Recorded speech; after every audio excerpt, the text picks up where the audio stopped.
truck, or isn't that actually happening there? Go ahead. I know it's happening. Go ahead.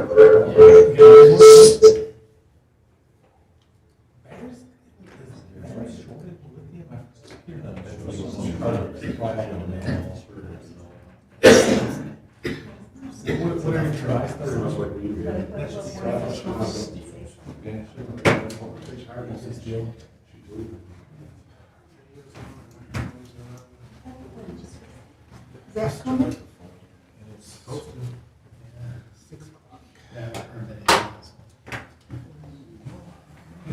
Still go. Yeah, we'll I'll call the meeting to order. So if we could please rise for the pledge of allegiance. Pledge allegiance to the flag of the United States of America and to the republic for which it stands, one nation, under God, indivisible, with liberty and justice for all.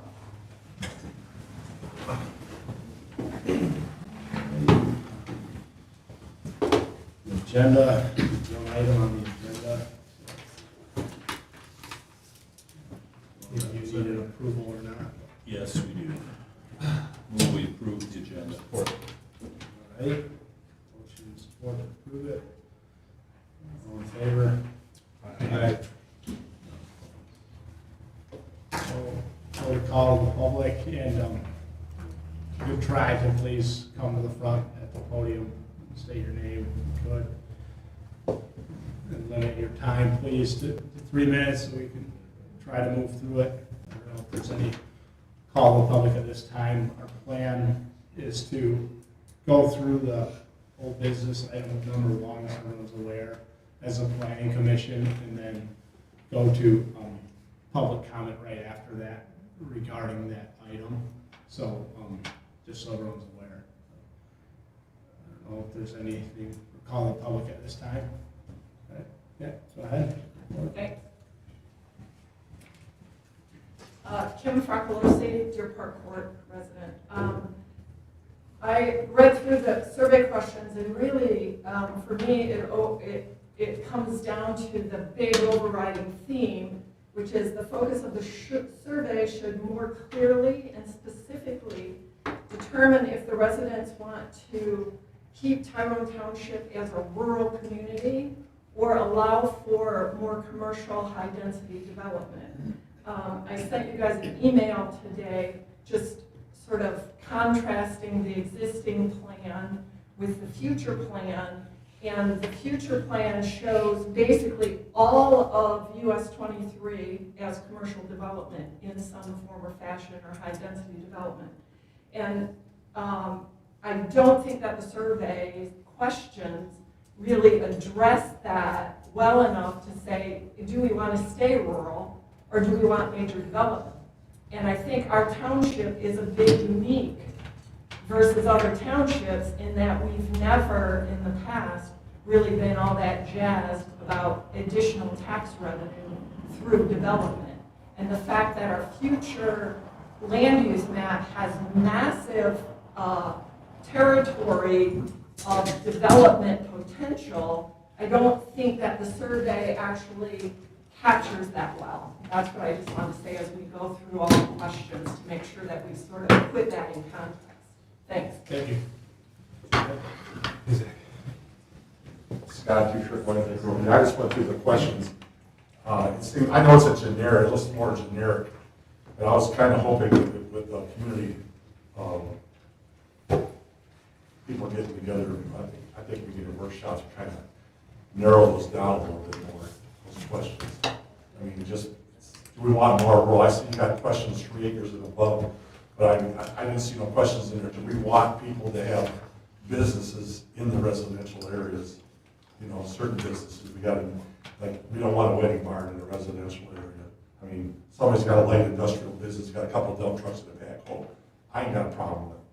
But when you're bringing hundreds of people in, we need to tweak it down to something like that. We don't want to bring in much traffic into the residential area. The first question on the age for the survey, under 18, that's kind of deleted. I mean, we're doing a survey for our township, and a lot of money's going to be spent.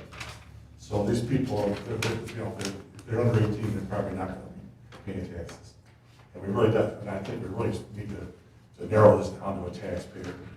And I hope we can narrow these down and make sure we don't get too big and we have problems in the future like we've had in the past.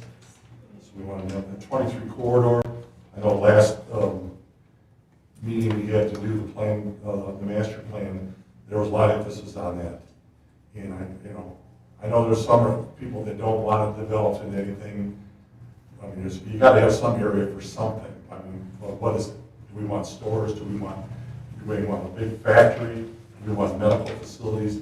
I mean, something like that would probably be better than a great big factory. But like I said, I think it needs to be more than just a generic survey. Thank you. Yeah. Jeanette Lopetta, Fuller Drive, and also on behalf of Watch. Tell me when my 3 minutes are up, because I could go on and on. So, just, okay. So I have a couple things to bring up in communication. You said that you welcome the public's input, and as much as I do appreciate the times when you interact with the public, you have some meaningful dialogue going back and forth and answer some questions. You've also told us that you're under no obligation to answer during public comment time. So some of our questions do go unanswered. You also stated then that we should send the Planning Commission emails with our questions or suggestions, correct? Okay, so I've sent 3 emails. I've not received an answer on any of them, and I hope that the rest of you guys have gotten them because Rich is the only one with an email address for Planning Commission. And I would implore you to look at the letter for January 27th because that was all about the survey. I thought we had some really good suggestions as a community in there, and I don't see any of them addressed in this new survey. Also, I sent a letter to you, Rich, on the 9th, just asking about the next steps for master planning, just some clarification. I got no answer. And then also on the 10th, I sent it to all of you guys. Did you see that letter on the 10th? Okay. So again, just some comments and concerns from residents, and that I know has to do with another topic, but it all flows into master planning. So if we get things straight on those types of issues, that it will flow into the master planning and how we plan, right? So that's my question is, how do I get a question to the Planning Commission and get an answer? And maybe you can't answer that. So I would like an answer, but other than emailing, what do I do? So, are you good with your public comment, or do you still have more? I have a couple more. Okay, go ahead. Yeah. Okay, so the other one is tonight's packet. Just 2 hours before the meeting, we got notice of the 9 additional pages, and that's the agreement with Carlisle Wortman. And I do understand that because this is a workshop, that there's no voting tonight, so that's great. And that I'm pleased about because I don't think it's enough time for the public to look at it, or possibly even you guys, because I think, Ross, you said you got it at 2 or 3 o'clock today. So I'm glad that there'll be no voting on that. And then one final thing, the format for the workshops, and yes, you did touch on it tonight. Thank you, Rich. Asking people to come up to the podium and stating how it's going to be run, because the last couple of meetings we were kind of in the dark with how the workshop, and maybe you could just reiterate that this is only a workshop with you guys, right? It doesn't include us, it only includes us at public comment time? Okay, I just think that the public is unaware of what workshop means. Anyway, is there a way that I can get answers from questions that I sent in emails? Yeah, and I can speak to that. And are you done with your public comment? Yes, I am. Thank you. Yeah, so just for reference, I try to answer emails. Like for instance, today I think there's over 40 of them I received today. But with that being said, I will answer if I can. But I forward them all to the other planning commission members 100% of the time. And sometimes I can answer, and sometimes I can't. Are they allowed to answer, or? But we want to keep all of our communication in this forum, in an open meeting. We cannot have mass communication from the planning commission out to people in email. It needs to be public, right, in this meeting. So that's why there's a lot of things that maybe we can't answer in an email, but we are going to try to do our best, right? Like in these meetings, this is called a workshop. It's been called a workshop as long as I can remember. Ross, maybe you have history, how many years, but it is a workshop that is used for the planning commission to work on whatever items they may have to work on, whether it's zoning amendments, whatever it is, and then sometimes they're converted to regular meetings to conduct business. But just to comment on that, but everyone's input is appreciated, and there's a lot of time that goes into it, right? And it's extensive, the input we receive, and all of us are conducting our daily lives throughout the day in our own jobs, whatever that may be. So it is, we do receive it and we look at it. It's tough to answer every single email, right? That's all I have. So. Just something to add, if you want to make sure that it gets distributed to the planning commission, send it to the zoning email on the website. That way I can distribute it directly to all planning commissioners. Okay, first time I've heard that, thank you. And then for about the proposal we got from Zach, maybe Ross, you want to touch on that? We received it today, and Ross tried to put it out as soon as he could so that way everyone could see it. It's not that we were holding on to it. No, I didn't think you were. So I just want to make sure that's clear. So. No, it says it on there. Yeah. It just came up. We got a hand up there. John. Okay. Donna and John, you go ahead for public comment. Hi, this is John Fialka. I live on Runyon Lake. Is it time to just talk about the questions on the survey? No, right now we are doing public, the call to the public. We have not begun working on old business item number 1 as a planning commission yet. So if you have public comment right now, yeah, this is the time. Okay, so with regard to the questionnaire that's going out? Okay?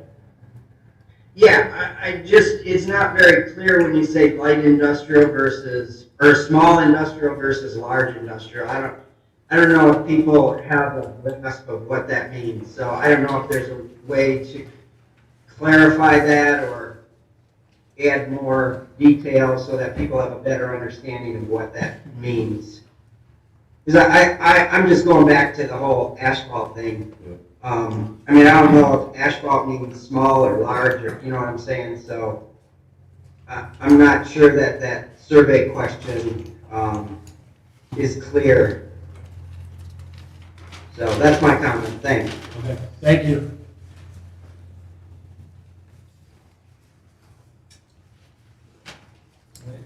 Anyone else for public comment? We'll move to the agenda.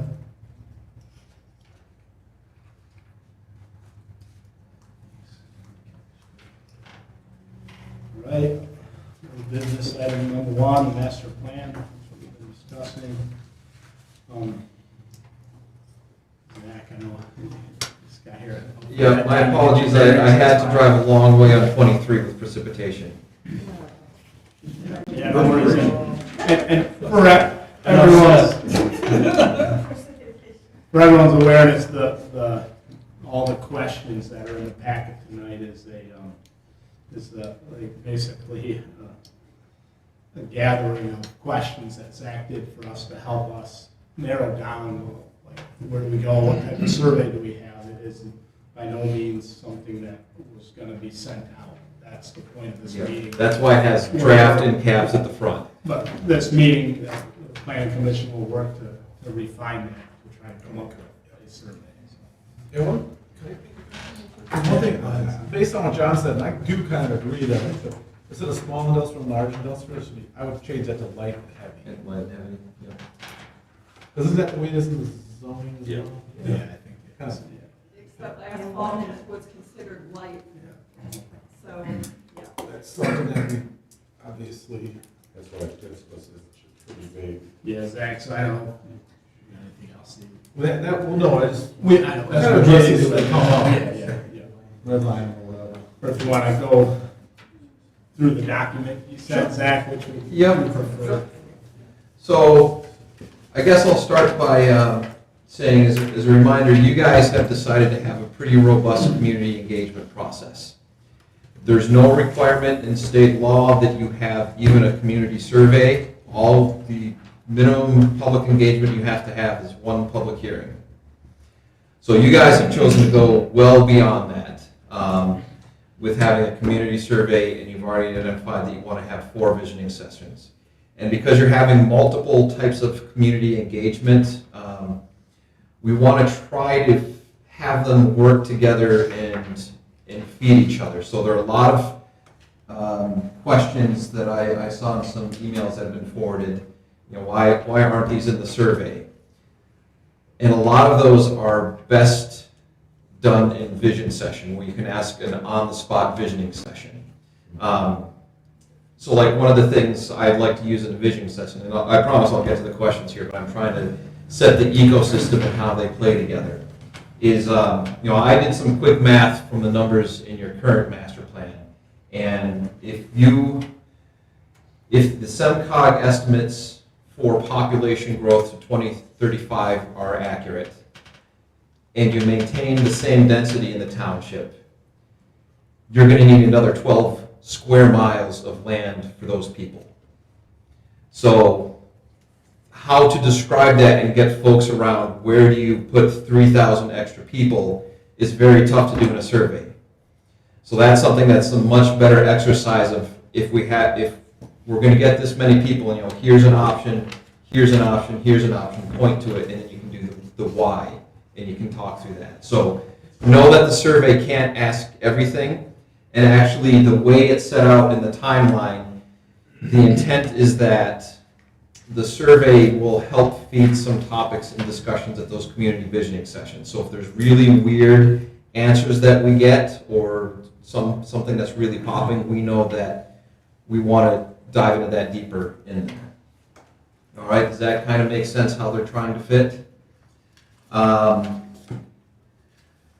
So shall we start from the top and try to run through there? Yeah, on the question one or the? I'm good to go either way.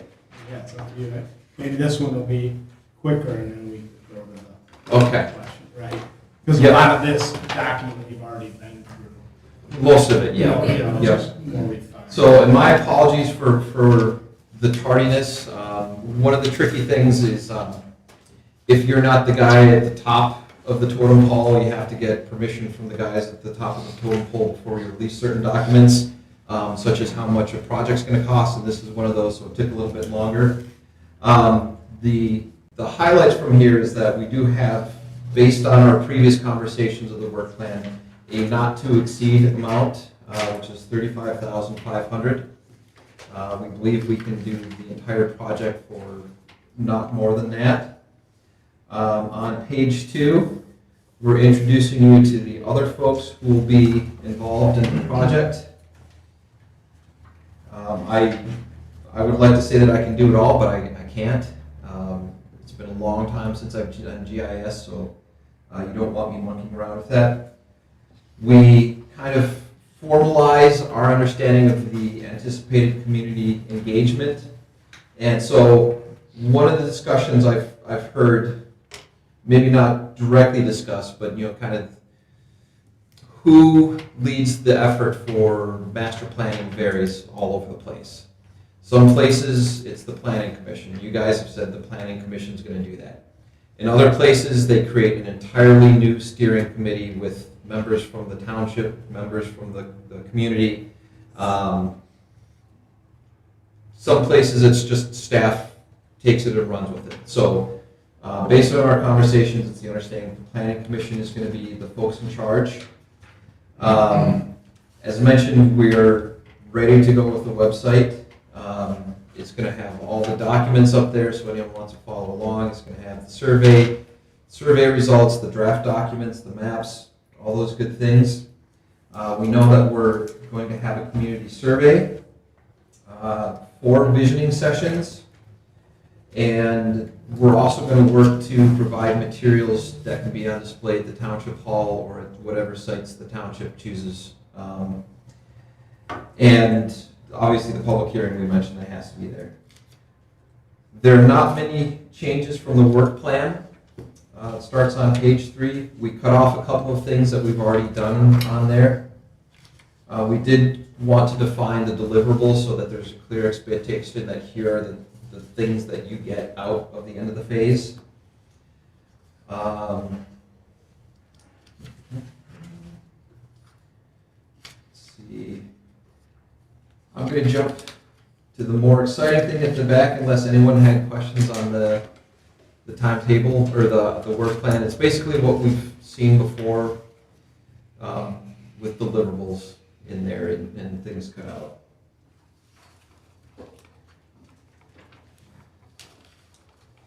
All right, so all the way on page 9, and perhaps the most exciting, not just because of the colors, but that lays out what I would call a conservative timeline for the project. And I know everyone wants to do it faster, but you know, as you see how these things lay out, it's going to take us a while to do inventory and background stuff.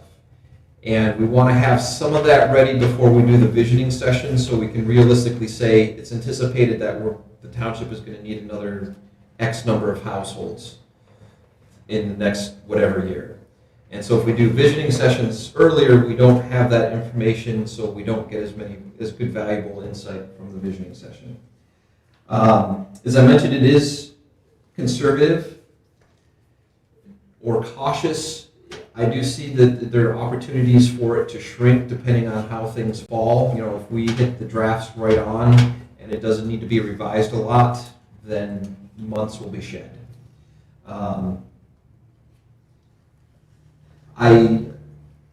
One of the tough things is there are some points where we have to wait, specifically between the task 4.2 and 4.3. Basically, after we have approved for distribution a master plan, we send it out and we have to sit for 63 days. So that's a tough thing. That's why that last bit gets so long. That's my quick presentation on that. Yeah, thank you. Any questions or? Ross, is that schedule work when we're required to have the new master plan adopted? It is what it is. Oh, yeah, I just didn't know. I It's thought we were- supposed to be every 10 years, is Okay. what's recommended. So right now, Okay, I thought that was. after the COVID setback, we're in pretty good shape. Right. Yeah, and so what, actually the state went to 5 years, but what's supposed to happen at 5 years is you have to look at it. And you can say, yep, it's good, or no, we want to change it. So you've identified that you want to work in it. So you're working in a good faith effort to do it. So you're clean on that respect. Which we did do, that was what we Right said. here, this, yeah, I had that there. This was in 20, this is the old one, maybe. No, this is it, I think, Ross. Yeah, that's it. Yeah. Yeah, what date? Recently. While you guys are here, captive, one way that can move the process a little bit quicker is, for example, if you look on that timeline, you'll see there's a bunch of red that starts early on. So as we start to develop things like the demographics and the inventories of infrastructure and natural resources and land use, all that stuff, I like to start writing those sections of the master plan. So you don't have to wait months and remember what you did or what was there. It's there, it's done. One of the ways that the process can be a bit expedited is as those sections are done or nearly done, bring the document for the body to review. Now, the hesitancy to do that is you're going to see the rest of the document with all the things that says placeholder, fill stuff here, fill map here. So it's like showing a house that you still haven't put all the light switches on and the carpet's not in yet, so it kind of looks gross and unfinished. But if you're willing to understand that it's still a working document, not a finished, polished document, that can move it along. Because This is my opinion on that. Obviously, the other planning commission members speak up, but I think that could be done in using our current one as the baseline. I don't think any of us would say that we look at our current master plan and say it's horrible or absolutely we want to throw it all out. I don't think any of us would say that, but obviously you guys can chime in. But so I think there is some where you could do that, Zach, and that way you're not, waiting, and then all of a sudden we got to do it anyway. We got to look at that anyway. So it makes sense to that. I don't see any problem with seeing a draft come through that isn't complete, because that gives us kind of an idea what to expect, and maybe bring up some questions as well. If you see it a month or so ahead of time, you can make comments. I was going to add, one of the other reasons why I'm a bit conservative in this timeline is that, especially for these more complex documents and when we get to the really fine details, is I usually like to be able to get that document out 7 to 10 days before, so you guys have a weekend to look at it and set it down, let your eyes uncross and look back at it again. So a little bit longer than the typical turnaround process, just to make sure that time's baked in there. Just for clarification, as far as our 5-year review of the master plan, that was November of 2019. So looking at that timeline, we're in pretty good shape.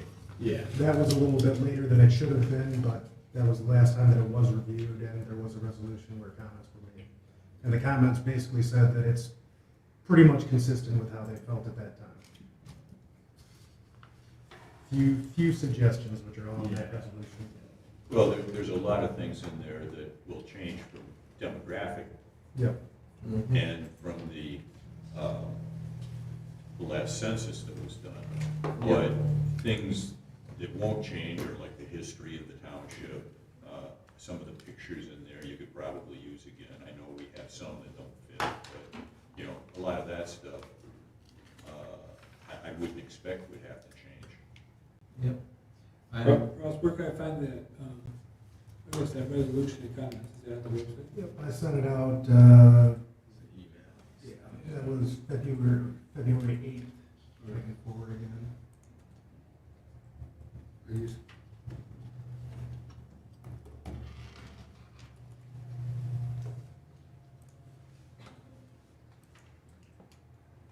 just shot it over to you again. All right, ready to jump into the survey? All right, so I'm going to start by saying that this is on the larger side as far as length. This is probably at the outer edge of what folks would be interested in doing, so if there are questions you want to cut, don't be shy. Remember, we always have other opportunities for public engagement to pull those in. Let's see. There is a bit of debate whether or not you want to collect the basic demographic information about the folks at the beginning or the end. People are very fierce. It's like the Oxford comma debate. You're in one or the other. Here I put it in front because folks are more likely to do it when it's at the front than if it's at the back, because they're kind of exhausted, like I don't care anymore. And I know there's concern about sorting out who's answering or not. One of the nice things with the survey software we have is that we can do filters. So you can pull out, if you're interested, to see the responses for the folks who own a business in Tyrone Township. You can just say, what are these people saying? What are, the people who own land but don't live here, what are they saying? The people who, so it's nice to have that information. One of the things I'm always interested in is if you live here, how long have you lived here? And I say that because my experience is it's very different depending on how long you've lived. When I moved to the city of Dexter, I looked around, everyone else on city council had lived there for 10 years, some of them for 70 years. And so when I would go in and talk about affordable housing, none of them had bought a house for a very long time. And even though I was making $70,000, there were 2 places I could get in the whole town. So that's, again, interesting to kind of be able to sort and see how folks view things differently based on how long they've lived here.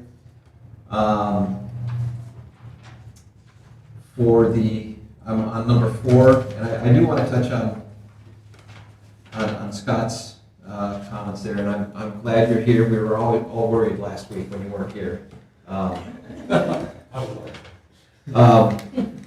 So, as far as the planning process, you know, the community is everyone who lives here, and it's often been described that someone who's 15 is going to have to live with this master plan and the consequences of that longer than I am.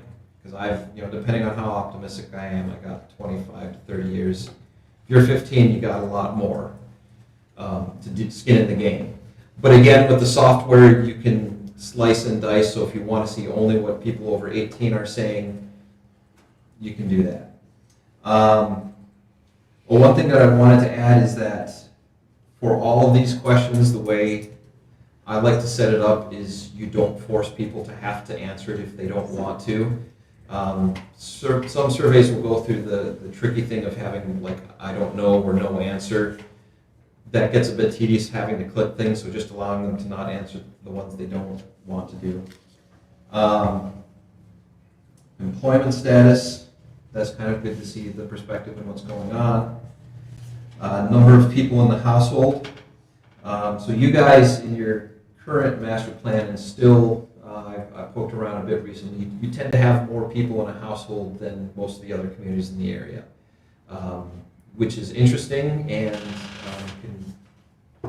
has interesting potential side effects in the future. So want to figure out how many people are in there. Why we ask for the number of people under age 18 is, it ties into the types of services that are necessary. It can be used by the schools when they're doing their planning. Same thing for the number of folks over 70. Just a comment on these two, Kurt brought it up. Yes, It's a good comment. It's It'd be none. Yeah, you should give it the option, none or. Yep, Yeah. that's good point. I figure if you got 5 people under age 18 in your house, you need a bigger house. That's true. I went to school with a family that had 13 kids. Wow. They had a dairy farm, so it worked out nicely. They had a bucket for everyone. So the reason why I ask folks to describe where they live is that will affect the perspectives that they may have. And the reason why I penciled in 3 acres or larger is that's kind of the breaking point for your really large properties and your smaller properties. I think if we're more fine-tuned, that's possible. We tried to capture that with the single-family house in the subdivision, single-family house in the lake area. Could you remove the accessory dwelling? Yeah. I don't think, just, I don't know, could fall into the other, but maybe we might find out someone's living in one, even though they shouldn't be.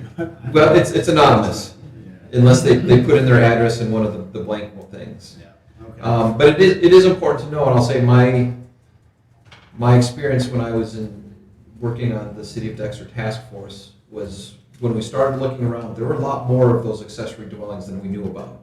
They hadn't been legal since like 1965, but they were still out there. But I would be surprised if there's more than 2 or 3 folks. Yeah, well, I hate to have us use this as something to, to get into enforcement issues on, Yep. Any thoughts on those questions or ones that you don't think are important to ask? Are folks comfortable with asking that up front?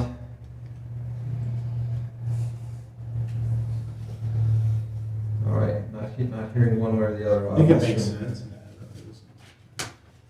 say the argument for why folks want it in the back is they're worried that people may not answer the back part of it as truthfully if they think, oh my gosh, they're going to figure out who I am. But in your surveys that, so these selections are. That's a lot of people that fall in all those No, I'm just saying, like, if I took the survey and I didn't answer, let's say it was question 4 or 5, right? If I didn't answer one of those questions, could I continue taking the survey? Yep. Okay. Yep. Well, the idea here is to get as much information as we can. You can always cull it down later, but if people. Well, I'm just saying, to Yeah, Zach's we make point, it- if they get scared of it, they don't have to answer Yeah. it, and then they can still participate. Yeah, that's why I don't want to use something we can, Yeah. oh, well, they're trying to enforce something here. Yeah. No, that's not what we're trying to do. Now, one of the questions, I kind of skipped over this, but after the what's your employment status, we asked if employed, what community are you employed in? There had been interest in trying to find out how far people commute, where they commute to. That's the idea with that one. Doing it as an open-ended question requires a bit more processing. If there's interest, instead we could say, if you're employed, where do you work, and have a list of Fenton, Brighton, Detroit, Ann Arbor, these other communities, and another, so that folks don't have to think as much. It's a little bit easier. Or you could also go with if you're employed and you don't work at home, how long is your commute? That last option you mentioned there, Zach, it seems like we might get better engagement than if you specifically ask, where do you drive to every day? Or, like that, hey, where do you commute to? Or just, if it's a general thing, how long is your commute? It's a simple, 20, 40, 60, 80, Yeah, and so like if we asked, even with this how it's set up, or if we asked a specific location, is that gives an opportunity to at least ballpark how long the drive might be. Now, if you live way up north, right next to Fenton, and you're going to Brighton versus if you're spitting distance from Clyde Road, that's going to make a difference. But One of the things you mentioned as we started this was we're at the far end as far as the number of questions. How many questions should this be for someone to finish it in 10 to 15 minutes? as it sits right now, it's 15. probably a 15 to 20 minute. Yeah. With the big variable, how much they fill in the open-ended. That can add a bit of time. Right. So are we looking at paring it back to like 50 questions or 45 or 40?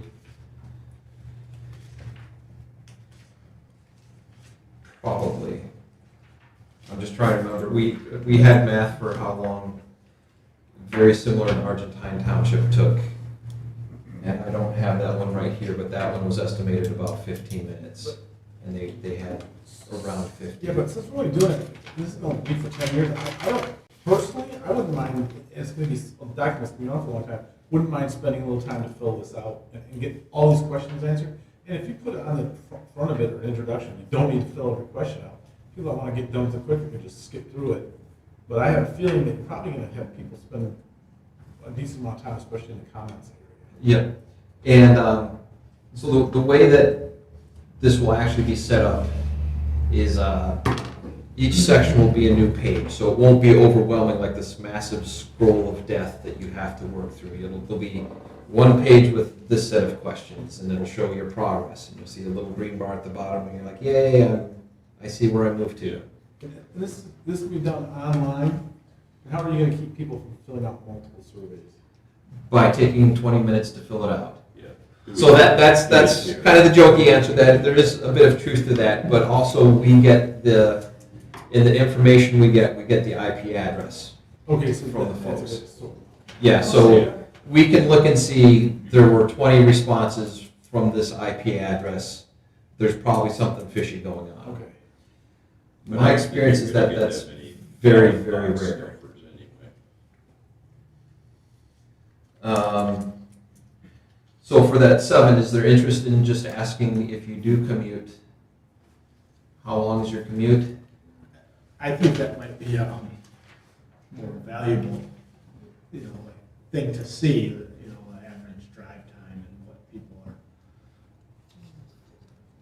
All right. I will revise 7 to something of that effect. Yeah, Sure. yeah.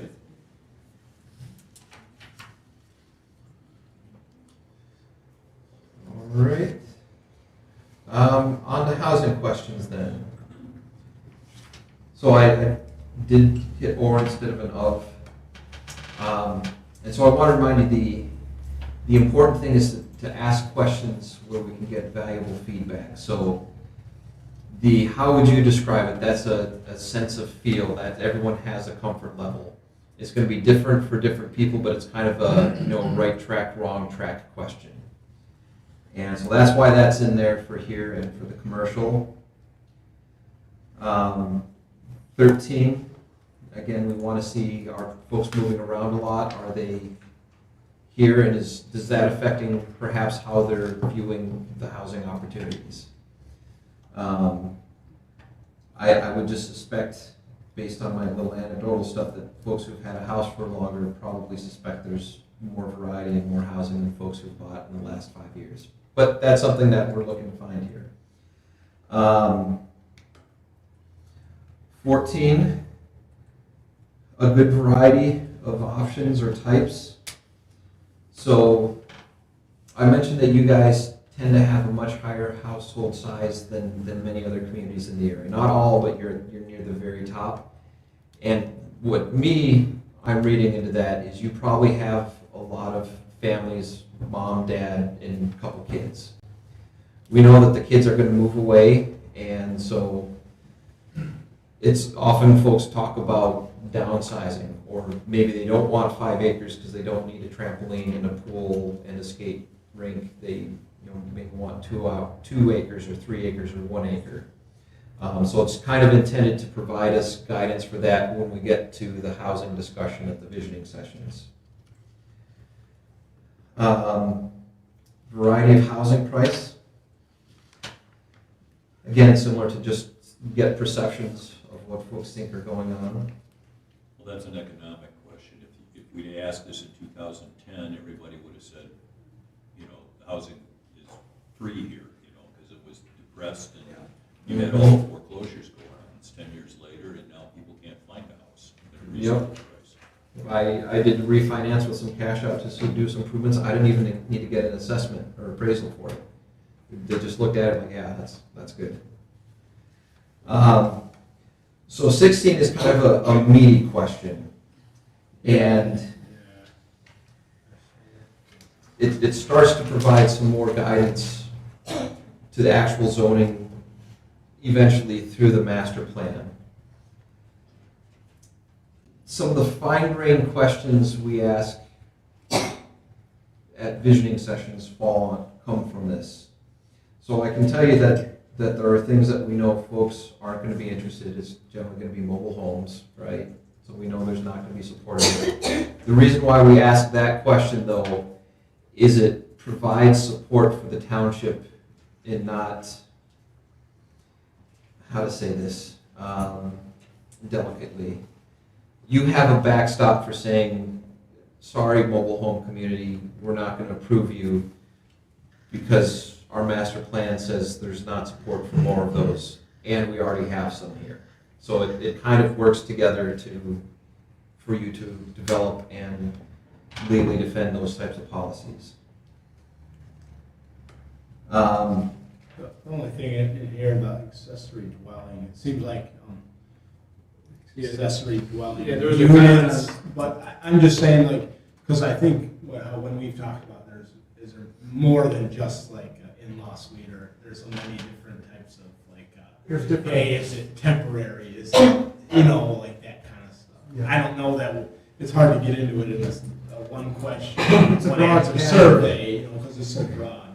it's a broad category, but I mean, it all kind of falls under accessory dwelling unit, whether it be finished area on the upper floor of an accessory structure, a tiny Yeah, house. that's why I'm just whatever it may wondering be. if Zach has in the parentheses there, just, if you just remove that and put unit, like, I think, because that, like Ross just referred to it that way, right? And I think in all of our text, but I just kept a thought, but I don't know. It's still, the intent is there, like, hey, do you agree with that type of development or not, right? That's the intent of the question. Yeah. So it could be fine how it is. Well, and so it's a bit of an art of when you just do descriptors and when do you not. Yeah. Because it's been mentioned, there are some things that are different for people, and sometimes that's okay, and sometimes you want that. Sometimes you want to make sure that there's kind of a common understanding. Yeah, and then so then that kind of leads to my other, for this question, my question is like, on the bottom part, of affordable housing. That, to me, I see that as like a mobile home or apartment. And, but I don't know it, or maybe a duplex, right? But is that what the intent of the line item there is, or, like, do we need that? Yeah, so in that, I don't that's, know. I was very purposeful about including that definition, which is Yeah. affordable house, that's the term of art in the planning and housing world. And so to give you a sense, as I recall, the median household income in Tyrone Township is somewhere around $75,000, give or take margin of error. That would mean affordable housing is $24,750 a year on food, housing, or $2,000 a month. Okay. And, for me, So what goes into that number? Is it strictly your mortgage payment? it's the mortgage, the insurance, the taxes, the cost to have the house and not have someone chasing you off. Yeah, so yeah. Now, I'll tell you, there is another debate on that about whether or not do we include utilities on there, do we include transportation in there? The transportation advocates are very fierce because, yeah, you can have a really cheap house, but if you have to drive an hour all the time to get to anything. Yeah, and I guess my point on this one is like, if you ask someone who makes $1 million a year, if they support developing affordable housing and it's a $400,000 home, they're gonna say, yeah, those are nice homes. But, that's I think the heading of that is misleading. The words affordable housing is misleading because it's misused, right? To say, hey, it's government subsidized housing or something like that, which I don't think that's what the intent of this question is, but, that's how I read it, and I don't know, maybe we could, somehow could we define it better or remove it because we ask about a bunch of different housing types like accessory dwellings. Well, and so another way apartments, to touch on that, and that's why it's important to define it, is because folks will say, oh, it's Section 8 housing, oh, it's the giant complex, it's mobile homes. It's something different for every community, but there is kind of agreed not spending more than whatever of your income on housing. So another approach we could do instead of spending less than a third of your income on housing would be, in Tyrone Township, affordable housing would be considered $2,000 a month for housing or less. So I'm not sure if it's better kind of leaving it the open just a third or pegging it with a specific number. If you peg it with a specific number, that will cause some fuss too, because, for folks who are making much less than that, $40,000. Yeah, it's just, because it all depends on where you choose to buy and when, right? Like Kurt mentioned, that if you bought your house in 2010, maybe all the houses were considered affordable housing at that point. I don't know. But, I don't know, it's kind of, I don't know what you guys think about that specific one, but. I think it's people, you're asking people support affordable housing or opposed. I mean, the definition of what it is, but I would look at this myself and be like, would think it'd be, you know, lower income housing, high density, and who would answer the question, at least in my opinion, in that lens. And I just think we're just trying to gauge what people, you know, want to see in the community. If you want to, tighten it up, define it some different way, but I think it's a question that, I'd like to see that line item on the survey. Yeah, and even when you talk about high density, really we haven't, we didn't discuss any of these like high density. We got single family subdivision, but there's different zoning for that. Yeah. So like, should we have it more tied to what the zoning is?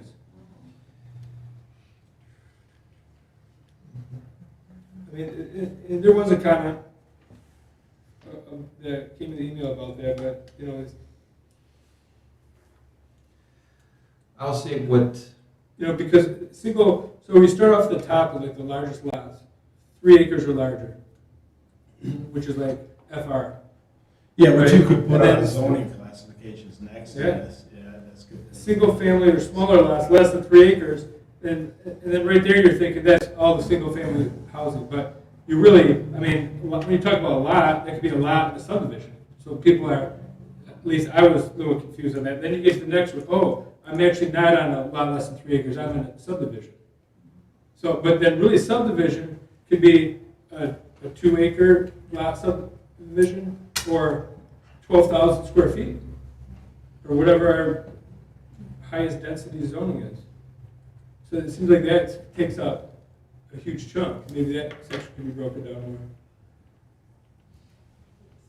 And then maybe it relates to the affordable housing. I know sometimes when you think about affordable housing, well, should we be required to put in affordable housing, which are going to be really small lots, and hopefully the price of them will come down? Sometimes I see those like over behind on Linden Road by Byron Park there. It's like, I don't know if that was considered affordable housing, but they need really small lots, but they're going for like $350,000. Yeah, It's like, because the cost of construction is so high. yeah, but Yeah. it makes it look like we're doing this so it's affordable, but really it's not, and it's just high density housing. Yep. Yeah, and Zach, that was my question. The affordable housing, like in Tyrone Township, affordable housing would be a mobile home or an apartment, right? Oh, Based on oh. our median income, right? It's or a small house, right? Could we Which define it could as a be house cost? in Zach, is that a possibility? Could you come up with what that would actually be like? Affordable housing, house under 165,000 or something like that. Would that work for you? that would make it more clear as to what you're actually answering, right? Yeah, Because right now it's like everybody has their own opinion of what is that word, those words mean.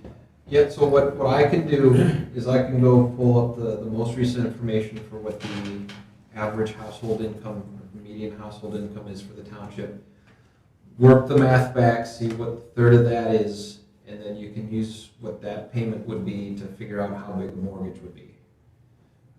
Pretty established stuff. So we could put an actual number in there for a house. So if we all want a house for 250 grand, how does that help us? That means you have to have high density housing. So just Well, put high density housing. I can provide an answer to that to the planning commission if you would like. Go ahead.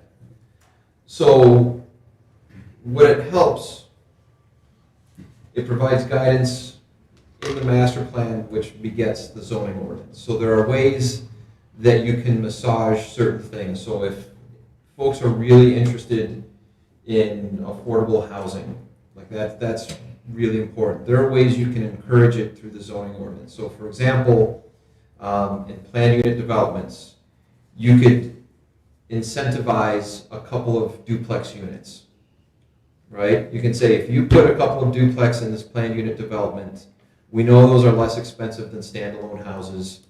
You get some bonus or reward or something for doing that. Or you can, into your zoning ordinance, you know, as mentioned, the biggest cost of construction now is just the size. That's been true for a long time. The bigger houses is you could explore incentivizing a couple of smaller houses in there. So try to find, my house is 1,400 square feet. Go try to find a new 1,400 square foot anywhere. You can't. So kind of way down the weeds and the nuts and bolts. If that's something that's important, you can find ways to incentivize it. Also, as a policy document, you can use it to reach out to community groups. So I'm gonna pick on Dexter City again. The city had a 4-acre parcel that it kind of bought and held. We bought it after 2008 because it was really cheap, and we were able to get really low interest rate to buy it for a potential fire station. It turns out it was a really dumb place to put a fire station because there's school traffic 2 times a day, and they wouldn't be able to get the trucks out for anything. A nonprofit group, actually 2 groups, came and said, hey, City of Dexter, would you be willing to sell a portion of that to us to do affordable housing on our own? And the city ended up selling it at less than the market cost. We made ourselves whole with what we bought and our carrying cost for it. But you know, part of our policy decision was we know there's a need and a demand and support for this type of housing, and so we're going to go in and support it even though we're not actually building it ourselves. So that's kind of outside of zoning, but it helps the policy, the decision makers with potential decisions. Yeah, so like you're saying, if there's huge, overwhelming support for this, maybe hypothetically, then that could tell us that, hey, maybe this is something we want to look at in the master plan. Or maybe, and explore more deeply in the vision section. Or if there's none, then disregard it. Yeah, but, so this theory of affordable housing, you're saying the way we can get there is by having small lots. Yeah. So that's what the people in the township need to live with. So why not just ask them, do you want small lots? Yeah. And then people are gonna say how they feel. But another thing about small lots though is the next question down is like we're talking about with Lake Urban. Cluster developments, more open space, but allow smaller lots so you can have more open space. So that's another potential, and those probably would not be affordable. I just went on realtor.com, and there's no house right now in the township under 200,000 for sale, and there's only There's 145. Not on. I mean, I just did it, and not staying out of the mobile home community. And there's only 2 below 250, or 2, and they're at 250. So Yeah, in 2009, if you'd done that, You it would be totally different. little red dots. But technically, that 250 might be considered affordable housing. Well, the affordable Not houses if you're at a used to be what we would call starter homes. Yes. Yeah. And there were a ton of subdivisions that went in all over the place that were starter homes. That's how subdivisions officially got started, were in starter homes. Mm-hmm.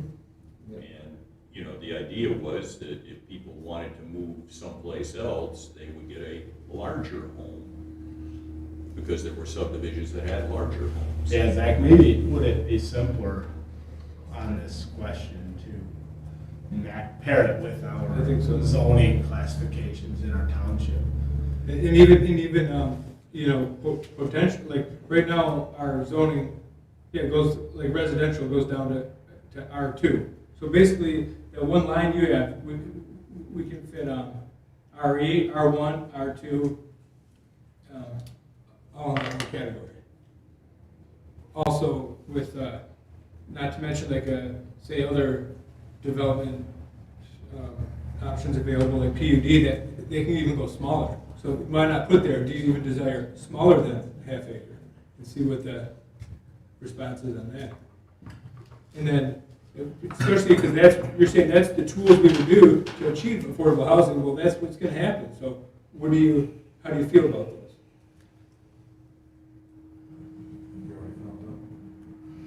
Well, I mean, not everyone shows up.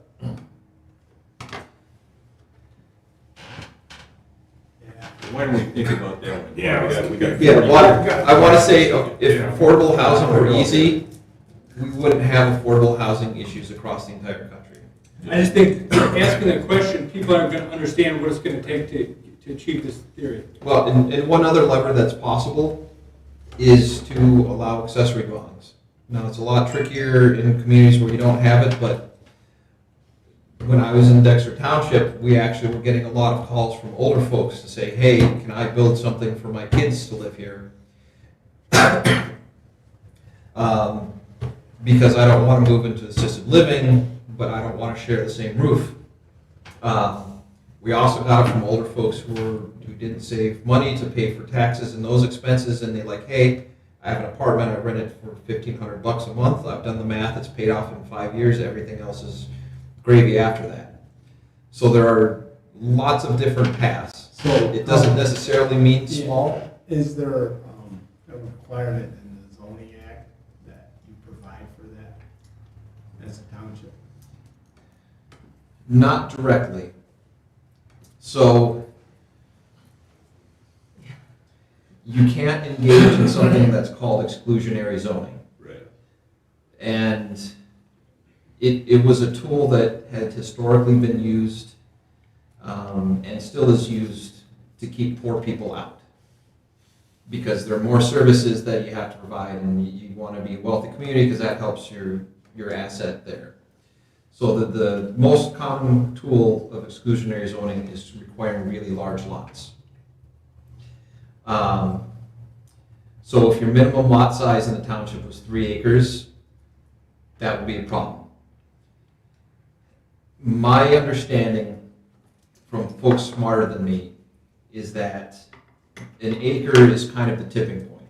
And I say that ties in because if you have an on-site septic field and a well, that's about the minimum you need in most cases to have those on there. If you start requiring much bigger than that, you have to have a big reason, a very good reason, like we have clay soils all over the place, or we have these weird one-lane bridges that we'll never be able to replace because it's a historic bridge in a haunted swamp.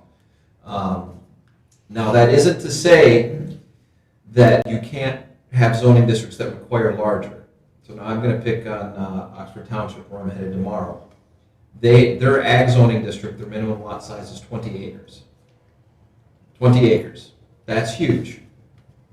But they did the math and they said in order to have something resembling a farm operation, you need to have acreage, and that's about what you need to have. They balanced it by also allowing in certain areas where there are services and infrastructure and those things available by allowing for 6,000 square foot lots. So you can require big if you allow small. So in that case, you're not engaging in exclusionary zoning and keeping people with lower incomes on. Does that make sense? Yeah, that makes sense. And my question about that more is around do we need to focus on it as we go forward in adding this to what we currently have as the zoning ordinances, right?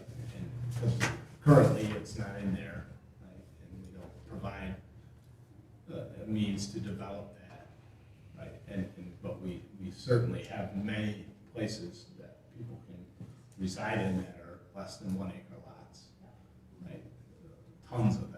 So, so that's where my question kind of came from. So, yeah, but that was good. I think this question is really important too, because basically you set out the zoning districts, it says, and then you take your poll and you can sort it, whatever, where do people want that, how much of this district do people want? And then you kind of adjust your future land use plan. We already have some of these smaller lots. We have R1 and, a lot smaller lots. So if there's not much more desire for it, then we've already provided some. And actually, it seems like the smaller lots is where you always get into the issues. When I was on the zoning board of appeals, people are fighting about their deck, and then now there's sight lines, and you can't see the lake, and it seems like the small lots will get you in trouble. The small lots plus water especially. Well, yeah. When especially many of them here, my understanding is were Because- split and developed as. Yeah, because they allowed the cottages. small lots on the water, that's why we're dealing with it. I mean, when they developed the farm field, they didn't put in small lots, so we didn't have to deal with it. All right, so for 16, what I hear, or what I think I've heard, is at the top end, split up more single-family options to tie bar with what the zoning districts are for sizes. I think the subdivision is still a slightly different question than that, because you can have standalone lots of an acre, and you can also have subdivision lots of an acre, and they're very different kind of development patterns.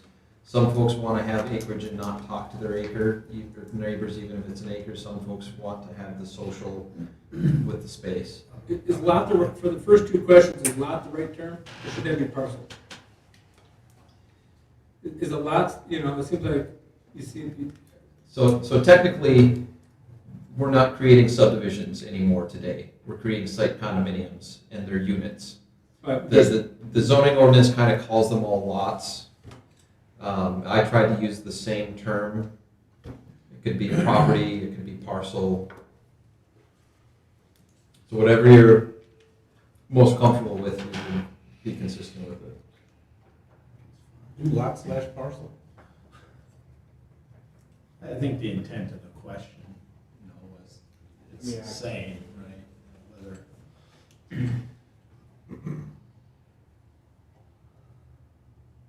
Does it feel better if it's property?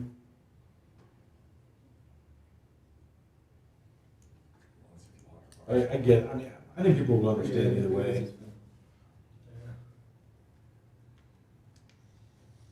All right. And for the affordable housing, put the actual numbers in for what would be considered affordable housing in Tyrone.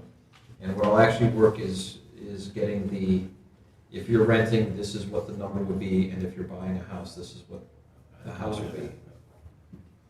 All right. For the next one, this pops up based on very recent discussion.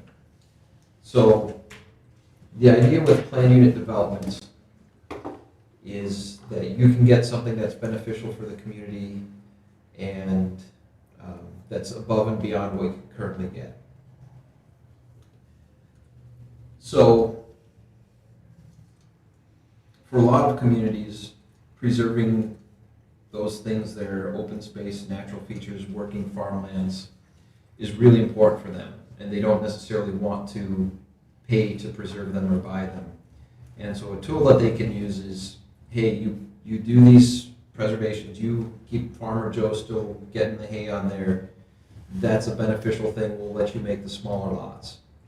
So we're trying to get the temperature for that, and to see if specifically outlining these things as superior design elements is something to be considered. we need to define smaller lots. It depends on what you start with. I think smaller lots than are allowed in the zoning district. Yeah, but how many people know what that is? Because so far, we have not even spoke about lots that are currently allowed zoning that are half acre. And PUD could allow smaller. But I think what this question goes to is, would you support within a given zoning district allowing smaller lots if we preserve open space or these other items? That's what I read. Yep. So does it read better if smaller lots than otherwise allowed? Yeah, the ones, okay. Well, and just right above, you already almost set a precedent on smaller lot. You're saying less than 3 acres. So would you allow 1 acre lots if we can preserve it? People are gonna say, yeah, that sounds great. But really, you're talking 12,000 square foot lots. Not unless you have sewer and water. I'm just, yeah, but how many people know those type of factors?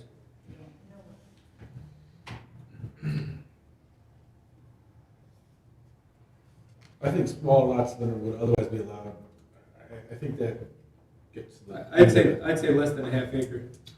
Well, but if you start with the 1 3/4 acres as your base, and you do Yeah, so would a it- planned unit development, it might be 1 acre is your smaller So than would lot. it make more sense to specifically, would you support a PUD or Yeah. a cluster development? Put it as a- Through those specific classifications we have in our ordinance, right? We have a PUD section in our Yeah. ordinance. and they have- And you guys and these folks know what PUDs are? Right. How many I don't people, think if we went to McDonald's and asked them what's a PUD? I don't. Yeah, and I guess what I'm trying to get at the same thing John. I don't actually want to know if people support a lot that's less than 1.75 acres to and get open. I want to know if they will support a lot that's less than a half acre. Well, here's why, John, I think you're so technical in this stuff because it's your profession and you're even above kind of where I'm at with this.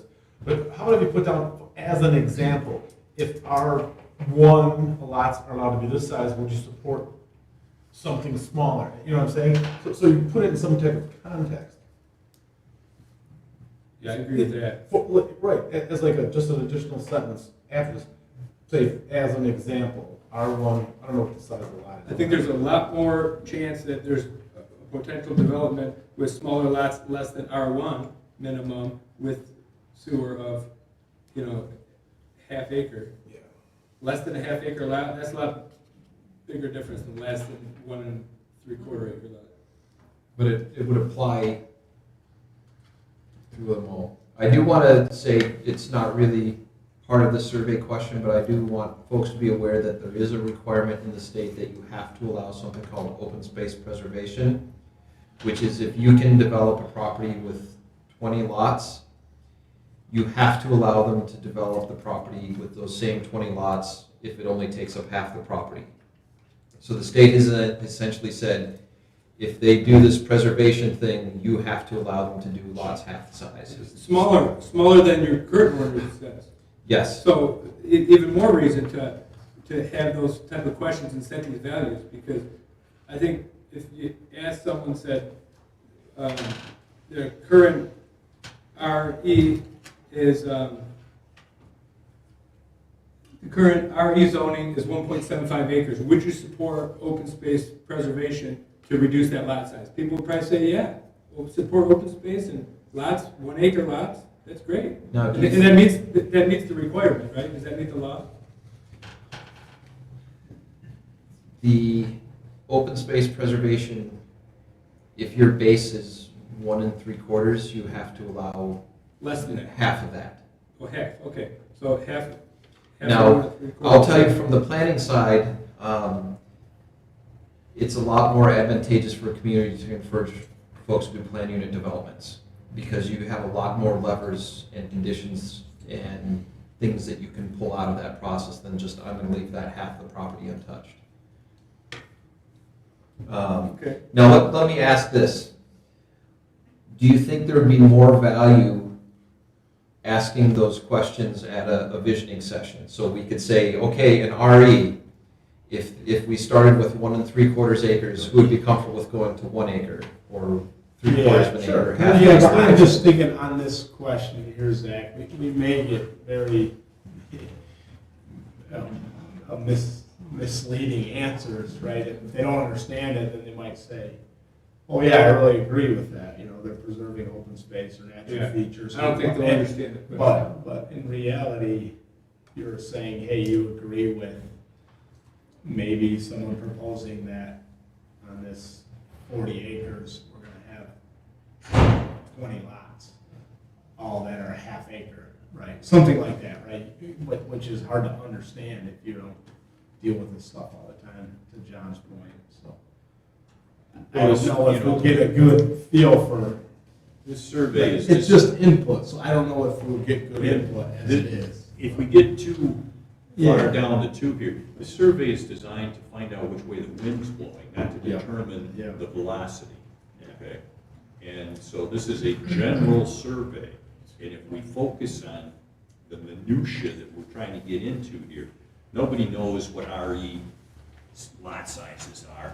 I sit on here, but I gotta look it up all the time, to make sure I know what it is. Even a reason that we wanted to define it more, because in the previous question, it defined it as 3 acres and Yeah, and I understand. So now that's at the baseline.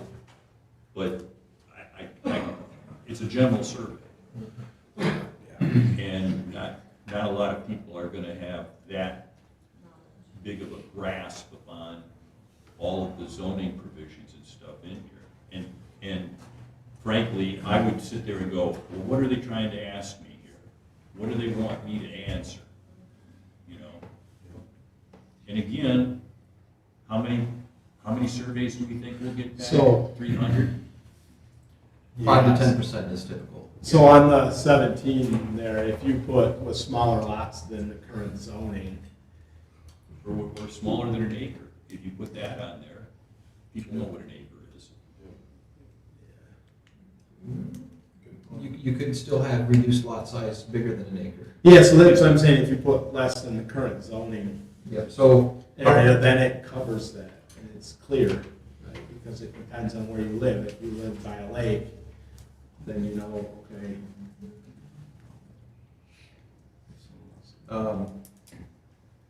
so how about, I'm gonna float this one there to see how this would work with detecting wind direction.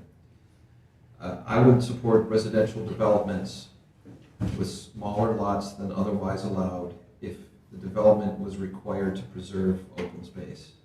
That's fine. So I'm trying to tie in that it's Yes. for these larger projects, and within them they have to do. Yeah.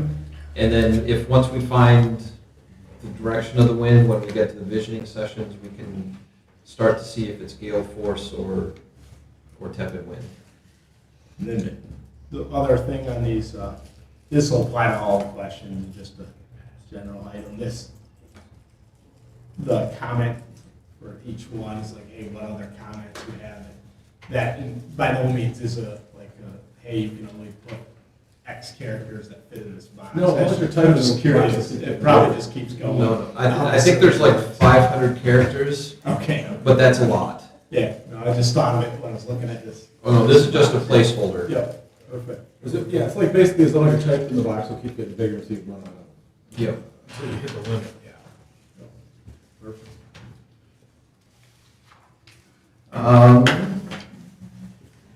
So 19 for non-residential, this is something where I try to combine to keep it short. So some places where you have a lot of different commercial things, you may split it into commercial and industrial or office or whatever. There's not a whole lot of that here, so I kind of merge them together. If anyone has strong feelings to pop them out, let me know. Again, 19 is kind of a right track, wrong track question. For 20, so the other ones kind of touched on this too. It's really an expectation question. So some folks will have different expectations for how much commercial activity there'd be. So it's really, again, a variation on a right track, wrong track. And the thing, remember, we can filter this, so if there's really interesting questions, we can see are new people here thinking differently than older folks here. On this 21, I think similar to the 16, is like, maybe if we can align these to our zoning classifications, then maybe that would help people understand, like, if, like, small industrial, what is that, right? As, you know, the restaurant part is pretty simple. I think it's clear, but the other ones, it's hard to know, like, what is a small retail? What is a get up at, like, how big is that? You know, because, you know, to my idea of small is like, in our township, it would probably be someone doing a home occupation. But somebody else's idea of small retail might be quite a large store. I don't know, it's just a thought. How we would do that to make sure it's, you know, like, otherwise, my fear is that we get these answers back and everyone says, I strongly oppose it, right? And then it doesn't, the survey doesn't really give us good information on this one, on like this type of. Well, in the The typical large box or larger grocery store now is it's around an acre of roof, give or take, so 45,000 square feet. So that's something we can plug in there, but then how many folks are going to know exactly what 45,000 square feet looks like? They're large. So a potential other option would be to do examples. Target, Meijer, Walmart, Uncle Yeah, I Joe's. think is the easiest thing, that people can see it and they can relate to it, and it's Yeah. similar, like with small and large industrial, like small Yeah, they may not know the industrial. size, but they know what it. You can put, I would just okay, put parentheses, Walmart. I do Well- think though that the suggestion on the industrials going to light and heavy, I do think that Yep, I got makes sense, that. and it follows our ordinance also, so they could take that up a little bit. Getting back to the comment about the asphalt plant being allowed in light industrial, that's a whole nother issue that we need to look at. We haven't asked their support for planned industrial research though, so. One thing that isn't on here too is warehousing. And that seems to be Yeah, that seems. of interest to people because of our location. Yep. Between, 96 and 69. yeah, and that's like something like that, where it would be good if we could have it on there as part of like, hey, what, but then you're getting very descriptive again in these questions. Yeah, I'm Well, so- trying to stay away from that, but I can't define things like, okay, what's high-tech industrial, but warehousing is fairly generic. But maybe that could be replace the high-tech industrial one, because we cover industrial as small and large, right? In that, like if it's Let's add high-tech, another line item. but if it's high-tech industrial, it would probably fall into the M1 light, or, I don't know, just Well, and so, thinking out loud here. kind of I'll step back, the master plan isn't always one-to-one with Yeah. the zoning. Yeah, no, So this is kind of, and one of the reasons to pull out the high-tech, is you can have a really large facility, but the footprint that facility does compared to a vehicle stamping plant Right. is very different. Same coverage, but the number of people driving and the impact on the infrastructure, very, very different. For warehousing, that can be added to separate lines on there now. Do you think there's value in like a small warehouse versus an Amazon warehouse? Yeah, Because again, there's those have very distribution different. Versus non-distribution, because then you have truck traffic. Well, warehousing in and of itself is gonna have truck traffic. But that's been asked on a number of occasions for along the 23 corridor there is that something that we should be considering for that? Because it's zoned for it, let's put it that way. All right, so what I'm going to rely on you guys communicating to me through Mr. Nicholson is some examples of these different types of uses that may be a bit fuzzy. You guys know the local examples better than I would be able to figure out.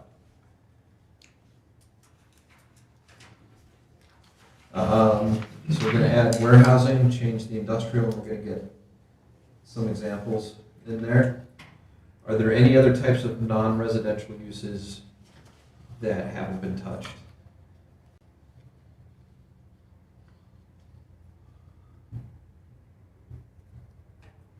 Yeah, it's so hard that, there's a lot of, how we classify them as special land uses, but how do you, they're special land uses, right? So they vary Well, from there's- this thing or that thing, and it's all. Yeah, depends well, on so don't worry location. about the nuts and bolts, this Yeah. is just kind of, is this something that there's It's interest not a in? type of development, it's How a about use. outside storage? That's a big issue.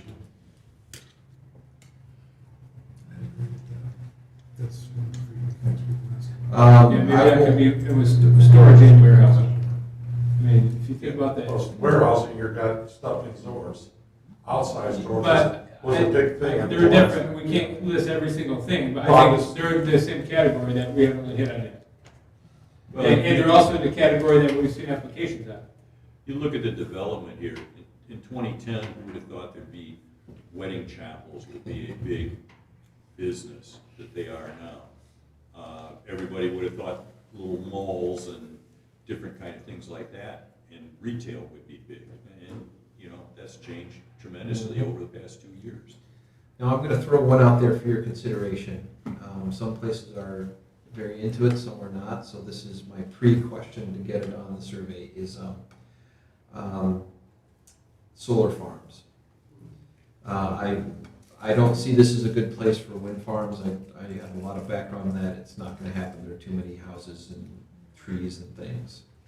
But solar farms they're able to put them in much smaller, more compact areas. You got the ITC lines running through here, so that it makes it very attractive. It can be a part of a farmland preservation kind of policy, because you get a check every month if you have this on your farmland. And the state recently changed Public Act 116 that you can still get your tax credit for farmland if you have solar farm panels on it. We do have a solar farm ordinance. So we have planned, I guess, for that type of development. But, solar farms are a little bit different than wind farms from the standpoint of you've got to have a southern exposure. And wherever you would put it on your farmland or wherever you'd have to make sure that there weren't trees across the street, things like that. So we do have that in our catalog of ordinances. So not interesting enough to add to this question? I had to, put it on there. I think we should put warehousing, I think we should put outdoor storage, I think we should put solar farms. No more inputs. Like, it's even cost us any game when people answer it. Well, it'd be tough to strongly oppose that because we allow it, right? Well, but folks may say we just don't want to see it. See more of it. So that's again, setting how they lay the master plan begets the zoning ordinance. Yeah. So after you adopt the master plan, then you go work on getting the zoning ordinance to do what the master plan says you want to do. All right, so I'll make those changes for 21. 22, I expect similar conversation of how we describe these things, because they are a little bit different from everybody. I tried to put some generic descriptions. There's a lot of categories, different types of ways you can do developments. So the suburban greenfield, that's what's typically happened, where you've got a farm and you turn it into something commercial or something industrial. Infill redevelopment is where you focus on areas where you've already got it, or repurposing old buildings. So again, I'm going to kind of look forward to the zoning ordinance, is you may adjust things that you do to encourage or not prohibit folks to redevelop existing sites that may have nonconformities. So if their parking lot is nonconforming, maybe you make it easier for them to still use it or reuse the site. Scattered development would be, you've got like a couple of commercial things at this intersection, a couple at this intersection, a couple at that intersection. The corridor, your US 23 corridor, is, folks know what that is. There's kind of a variation on the scattered where it would be a lot focused at the intersections. Near the city of Fenton, I can see folks saying if we're going to have commercial, we want to have it up that way. And then there's mixed use. So that's kind of slightly different category. That could be either as a horizontal thing or as a vertical thing, where you have a commercial building with some apartments on top. In rural areas, it tends to be limited to to spots where you have the services because the septic field tends to get a bit big. But that's another approach for affordable housing because it doesn't cost a whole lot relative to put an extra floor or two on the building, and it's gravy off the top from what your commercial stuff is. Again, asked here just to get an idea if that's something, or if that's something you want to just stay out of, leave that for Fenton. So any thoughts on those categories, anything we've missed or any polishing? All right, and I do want to say one of the really important characteristics is a German architect, Mies van der Rohe, said God is in the details. So you can have one development, the exact same store, and depending on how it's treated, on how it interacts with its neighbors, it can be a very different impact. So think of the Walmart with the bricks on the side versus the one that has just the concrete block. You know, same shape, same stuff, but the impact and how it does. So that's something that's best done at the visioning sessions when you can have a slide. It's like number one, number two, number one, number two. So know that the actual character of the site stuff is something that I certainly want to investigate.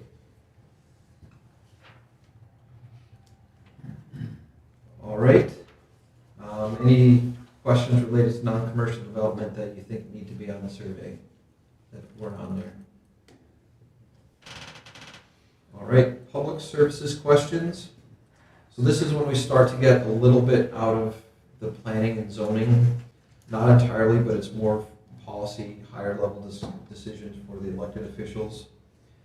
I will tell you that there is again a bit of controversy asking about fire and police. So the reason why I say that is the metrics that the fire departments use to measure how they're doing and what they're doing is different than they showed up and they helped grandma when she slipped in the driveway. You know, almost everyone has a positive experience with fire department, but no one knows what an ISO rating 5 versus an ISO rating 7 means. And so some folks are just of the mind, don't ask any questions about fire departments or police departments because people aren't able to answer it. Some folks will say, hey, we want to know if folks are happy with what they're getting. Are the cops pulling them over for going a mile over the speed limit all over the place? Town I grew up in, they did that. So I present that to you again. I put a bunch out here for you to consider in whether or not you want it. And kind of the way it's structured there, so you see question 25 and 28. Have you had an interaction with fire protection services? The way the online survey works is if you say yes, it pops up the next question. So if you said no, you're not answering how your interaction was. Maybe for time, these are pretty good. I don't know if you guys any issues on that. You put the possible ones here, Zach, that sewer system or garbage and recycling dry waste. And I think maybe we have heard comments about it, and like you said, maybe it's outside of the planning commission's role, but it is maybe it's good to gauge, right? Like specific to garbage, like collection, whether or not there's appetite, or it's something that the township sees. Oh, everybody would like a common provider, or oh no, it's fine how it is. So then the township board can use our survey and say, oh hey, no, you know how we're doing it's fine, or yeah. So my understanding now is there are a couple of communities that have kind of like a shared contract for them, right? And then everyone else is Lord of the Flies, pretty much. Okay. Exactly. Yep. So that can be a very useful question for the township board. I know sometimes it is a very hot debate whether or not to have that single contract. I've been in a couple communities where they were debating that, and the pro is you're generally going to get a much lower rate because there's bigger pool that's doing to it. You're going to have fewer trucks, which means your roads are going to get less beat up. And if the township calls and says, where the heck is this truck that didn't go down Center Road today, you're much likely to get a positive response than if it's Joe Basadaba calling up and say, where's my garbage truck today? The negative is people don't like it when choice is taken away from them. So maybe you've had a contract with this service and you're happy for it, and you get, even if you're gonna save $10 a month, you don't want that. So I'll work on some questions for the garbage then. I do want to let folks know ahead of time the code enforcement questions. I joke that code enforcement is the one thing where you guarantee you get everyone pissed off at you.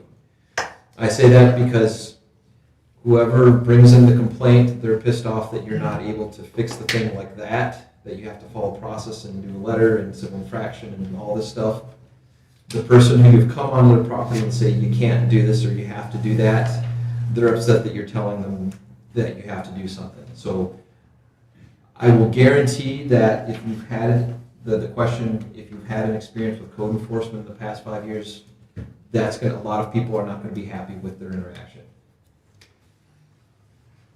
It's not a reflection on staff, that's just how it is.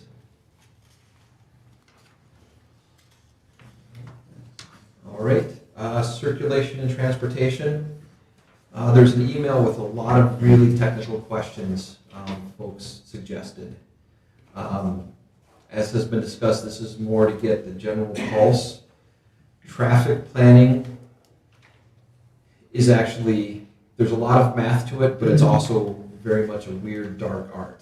And I'll just take a couple seconds here to describe why it would be difficult to ask, hey, would you like to see 80 houses on here or not, or what's the impact on that? So there are a couple of weird interactions in transportation planning. A couple of the key metrics are the annual average daily trips. That's how many cars physically go through something in a day. The other metric is the level of service, and that's how long do you have to sit at a stop sign or a stoplight. When assigning trip generation and trip paths, the primary motivator, and this follows along with human psychology, is how long does it take for you to make the trip. Now I'll tell you that it seems simple. If it takes 10 minutes, that's what the value is. But people place different value on different modes.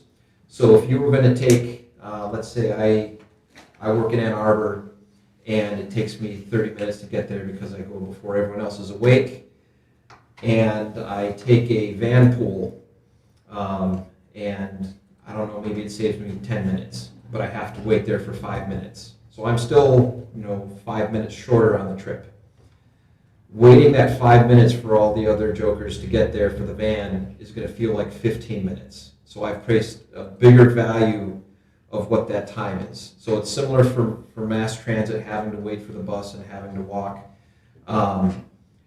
And it's not a static thing, the transportation numbers. So as a level of service starts to decrease, so if you have to wait longer to drive, that increases the amount of time you have to drive, so people will decide not to take that trip, or they'll take that trip at a different time, or they will chain it with other trips. So it's not like, the rule of thumb is a single family house will generate 10 trips per day in the US. But if you've got a lot of congestion, it'll be 4 or 5, just because people are going to go once and come back and not monkey around. So that's why the nuts and bolts of it are really tricky. So that's why these are just very kind of generic, what's the pulse questions. That was a lot. Thank you for indulging me on that. Yeah, most of them are pretty straightforward. Now, my question is, chart one is usually where we spend more. If there are any specific areas. So I try to separate the paved road system versus the unpaved. I didn't want to ask primary roads versus secondary roads because most folks don't know what those are. And I figured not to ask, is Runyon Lake busy? Because it's busy. We don't need to ask folks to know that. For this one, I did want to include the descriptor at the top. Very few folks in the general public know that the township isn't responsible for the roads. The township can participate and contribute to that, but if there's a pothole, it's not the township that's fixing it. No, it's, people don't understand that. You know, we have very little input on what gets done with the roads. We have a little bit, but very little. We can order roads to be paved or not paved or whatever, or fixed, but if we do that, we're footing the bill for 50% of that, and there's no way we can afford that. Yep. So, you know, it becomes a matter of, okay, the county is who decides on the majority of that. And we do have some small input on it, but not to do your own road. If you want to get the road done in your particular subdivision, sure, they'll do that. Go get everybody to sign up and say they want to do it, and they'll pave it, and they'll add it to your taxes. That's how that works. And so one of the tools that's available, you know, possible outcome of this is the township could require, you know, if folks are not happy with the condition of subdivision roads, if they just really hate the roads in their subdivision. It can be tricky to get the road commission to go in there because the road commission's done the math and it'll take them decades to recover the cost. You know, if there's a process where if you get enough people to come in and sign and say, hey, yeah, we want the road added to our tax, they can do it. They're not going to actively do it. But one of the other tools that would be available is at the time a development is created, creating a special assessment district for that development. You let it lie dormant, and once the roads are bad, they can say, hey, we want to come in and fix our roads or do whatever.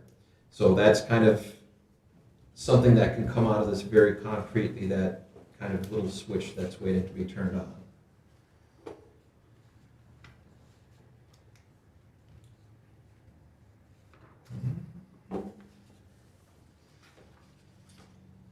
Actually, I want to, in the interest of shortening the survey, one of the potential things is combining a couple of those, how would you describe the condition? So like 38, 39, and 40. Yeah, you can take excellent off there. Yeah. There may be a new paved road in someone's subdivision. We want to make sure to catch Your that. choices should be poor and don't know, probably. It's like, where's my hubcap? Yeah. Like those three questions could be combined similar to 41.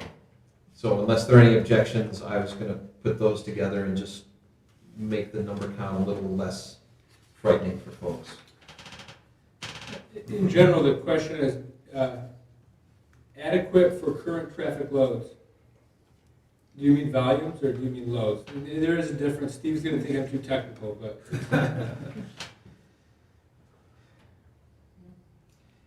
it's two totally different terms. Yes, right? yes. So I use that term purposely because the two metrics, the annual average daily traffic and the level of service, they're kind of colloquial, what folks would use to describe the load. Yeah, but when you talk about traffic load, you talk about actually the weight on it, right? Single. Yeah, you're getting in the technical. Okay, so that's how I read it. There could be a difference, but. Do you mean volume or load? Do I mean? The question, is the Oh, question. he means volume. Well, The number of cars, the not number of just- vehicles on the road. not just volume, because if you have 1,000 trips, but they're equally spaced out throughout the day versus 1,000 cars in 5 minutes, it's the same volume. It's peak volume, different, still volume. It's fine, I don't think it'll make a difference. Yeah. How about heavy trucks? See, heavy trucks, Heavy trucks every 5 minutes and on paved road. Is it possible to put this something on? Every 5 minutes. They're noisy, that's the problem. It's not just a noise.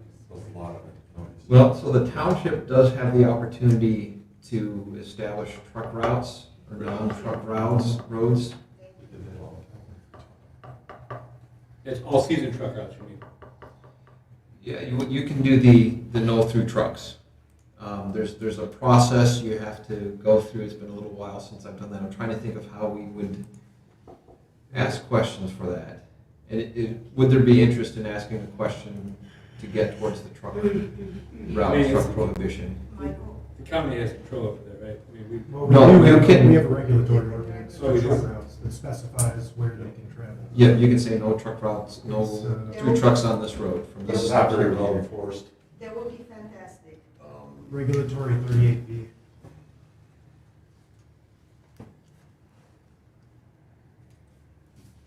Yeah, you can ask the question, what you can do about it's a whole different story. Is that right? Not enforced that. Pause it. That's your question 43. Because I think we'll have quite a few comments Yeah. on what we've got going on. Pick this up for the next regular meeting. On my paper, when I read Because it, I don't want to rush through this. it's so noisy. But I don't think that the rest of Who's going to take that Yeah. long. No, I don't think we need money to change Yes, this. the rest of these are fairly simple. Okay, I just want to give people a chance. You got 15 more questions to go here. So what I hear is I'm going to try to work on a better word that generically captures the volume and the level of service. I'm going to try to sort out a question related to truck traffic. It's hard to have all the answers for transportation in a survey. I think that's more of a vision session. Yeah, But you're not gonna get all the. yeah, this is supposed to be real basic to feed that Right. discussion. All right, on to 41 then. And these are just different things that communities are sometimes interested in. There's no real priority on how they're in there.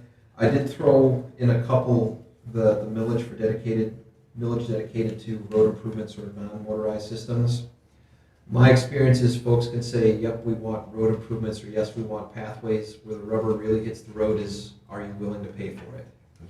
Well, there's a lot of grants out there right now too for this kind of They stuff. require you to bring some money to the table. Yeah, you gotta have some money, but the offset is more than 50% of it, so. It depends on the project. So I will say, I was very lucky when I moved to Dexter. They had, City of Dexter, 2 years before I got there, we had a bunch of engineers on city council, and they looked at the roads and were like, oh my gosh, we're never gonna have money to take care of the roads. And they worked on a very deliberate plan of, over the next 5 years, what would we need? And they had a plan, and they said, here folks, if you approve a road millage, this is what we're gonna do. It's gonna be a set amount of time. And the staff has gotten very good about leveraging our money with other funds from the county and from the federal government, from SEMCOG. Every year they've got a project lined up that maximizes our input, but it takes a bit of time to get there, and you do have to bring skin to the table. And usually for townships, it's difficult to bring that much skin with just your general millage. Yeah.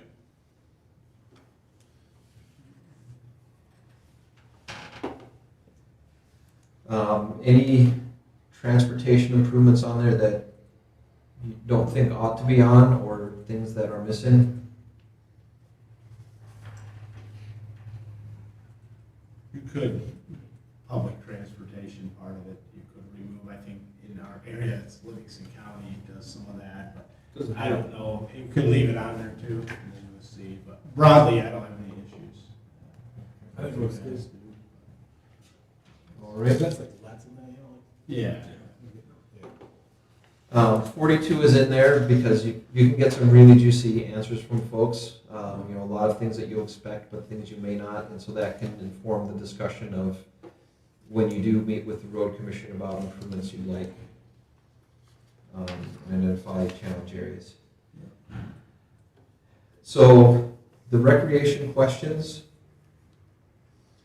You guys don't have a park that you maintain. You don't have pathways. So a lot of communities in similar positions are saying we're not going to ask about recreation. And No, here, we're the only township in all Livingston of County Livingston. that does not have a park. So why I have thrown it out here, spaghetti, for you guys to consider is that Right. if there's support and demand, you can take that to Livingston County and say, hey guys, what about us? You can also use it to shape your subdivision regulation. So you can say if you're doing a subdivision more than 10 lots or 20 lots, you need to put a park in there for the folks, or you need to do a pathway on the road so folks can get their bicycle off and aren't going to get hit. So there is some value, even though you guys don't actually have a Parks and Rec program or property. Yeah, and for this, just for an insight on this question, right? When I moved here and not knowing a lot of the stuff about township and whatever, I would have said the opportunities are excellent, even though there's nothing in the township, but I'm 5 minutes from multiple different things. So it's kind of, you can get different, even this question, we may get, it could get a skewed response that says, hey, the opportunities are excellent, but it really encompasses this area, not the actual township. Well, and I'm just a thought, we don't need to. well, the potential for like 44 is that's it. What's excellent, what's good and adequate for everyone is going to vary, and so it really starts with what your expectation is.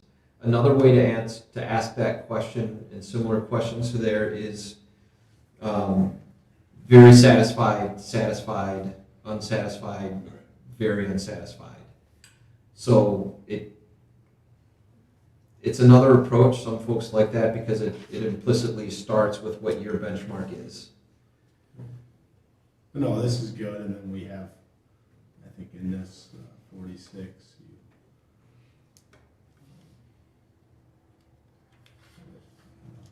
All right. Do we have a question on 46 like we have in 41 where we say millage dedicated to We can add that. township park in the acquisition and development? The only thing I was curious on this one, on the lake and river access, I don't know if that's an option in this township. Everybody has that. Yeah, actually it is, you can hook off for the site, go between all the lakes here, just by dumping in right off of Linden Road. Yeah, Take a canoe, we used to take Boy Scouts. Is that along. public? Okay, so there is access then.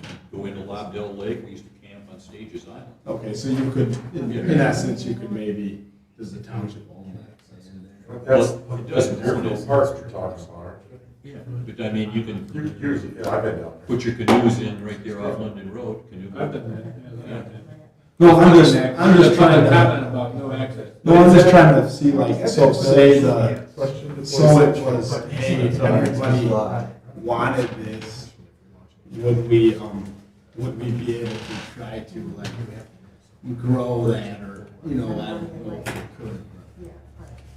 we could. Could we change, similar to the road thing, how could we change it, even if we wanted to? Well, what it could do, and so I asked lake and river differently because people have very different reactions. And I'll tell you, folks on the lake don't want anyone else on the lake. Folks not on the lake want to get on the lake. So I guarantee that will happen. Most people seem to say, yep, the river's good. Because I guess there aren't as many people living on the river. But Well, this is all part of the Shiawassee River shed. But so what it does for you, it does have some zoning potential where you can write it. So, for example, a requirement that you could put into, or incentive you could put in for plan unit developments would be to incentivize or require open space along bodies of water. Or you can say if you make it available for the public to go and put a canoe, that's something we want you to do. What it also does is it provides you opportunity to go for grants. Now in order to get most of the grants, you need to have an adopted parks and recreation plan that has a very specific format. But this at least gives you guidance that folks would be supportive of the effort to put that plan together to go for grants. So it's not. Yeah. Well, that's why I want to add Makes sense. another question on 46. Yeah. Yeah, that makes sense. All right. Natural resources. So a lot of these have very direct regulatory effect, both for. So I don't mean to pick on him, but we had the fellow who had the contractor yard, leveled all the trees. There are some communities, I'm gonna pick on Canton Township now, where they say, if you cut down a tree, you gotta tell us about it, because you're gonna have to replace it or do something else.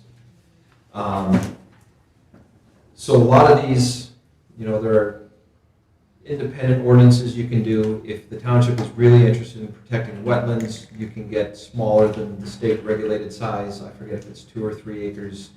You can work that in and adopt local stuff. One thing that I would propose in order to shorten the apparent length of this is, again, bodge them all into one question Yeah. and just have the columns over. Have we touched all the natural resources questions?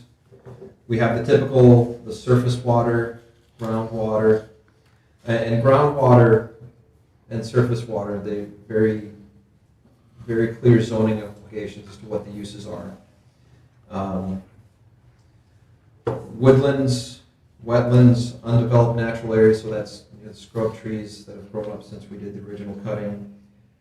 Working farms, it's not necessarily a natural resource, but it's part of the natural environment at this time.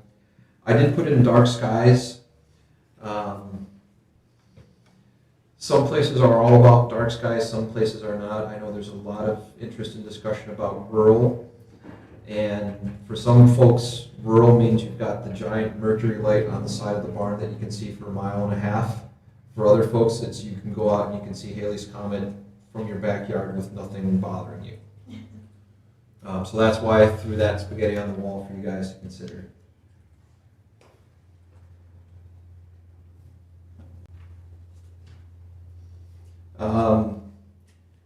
So for 55, I wanted to have a little bit of a description on there to prime folks and get them understanding what it was. So the millage question, again, you can really find folks' support when you ask, are you willing to pay for this? It's really easy to say, would you like the township to try to get free money to do these things? Everyone will raise their hands if they have hands.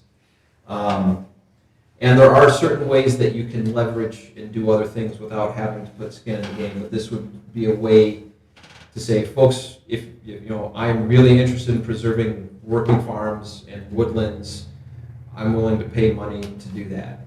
And there are programs that the township can do.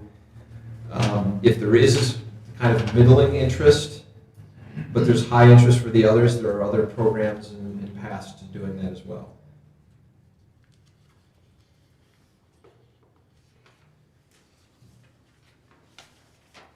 All right, on to communication questions. This is not always a part of master plans. It's a bit rare. Generally, fewer communities have these than not, but I included them because in our previous discussions, there's interest in the township being able to improve how folks feel that they receive information and get information. What more can they do other than knock on the door and hand it to them? Yeah. And I have the same thing in Dexter City where we have Facebook, we have weekly mail blasts, we have stuff on Nextdoor, we have Instagram, and folks are like, I didn't know this was going on. But, so one potential would be 57 changing it to, instead of I'm well informed, as I feel how is your satisfaction level with how informed you are? Very satisfied, satisfied, not satisfied. So folks who don't care what's going on, they're going to be satisfied anyways.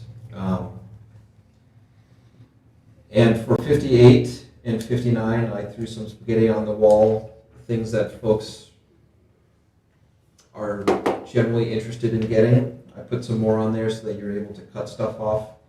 And so, some communities will have a mailing list for here's a township board agenda and packet, or here it is, go to the website.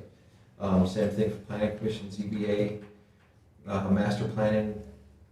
School activities is a bit tougher because the township is in charge of the schools, but I don't know, that one, to me, I just think the school one is, you get oftentimes more information than you want from your, whatever school you may be in, right? As far as a family they are associated with, the school does an overwhelming good job of communicating. It seems like, just in my experience, that maybe the township maybe doesn't have to worry about it. I don't know, that's my thought. I don't know what you guys think. Maybe That's a good one to come maybe, and I think the board already does this, right? They communicate fire, drums, all that kind of stuff is very well communicated, but that was just my only thing, like maybe fire stuff, I don't know. What do you guys think? But- Or just remove the school activities. And, Yep. that's-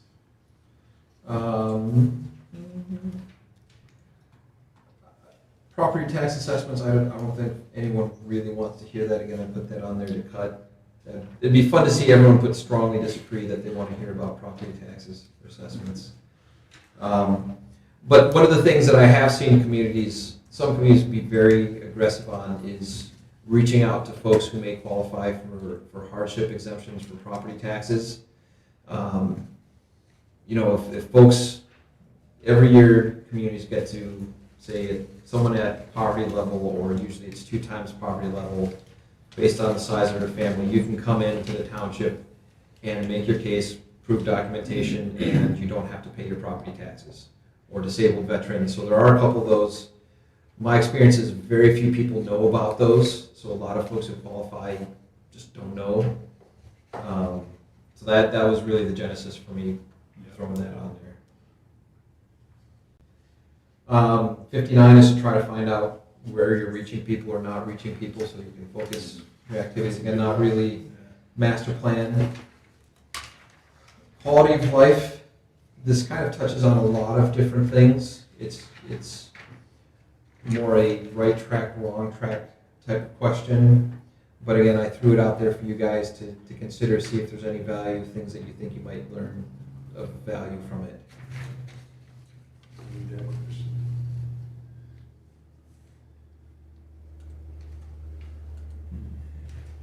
We were going to get 60.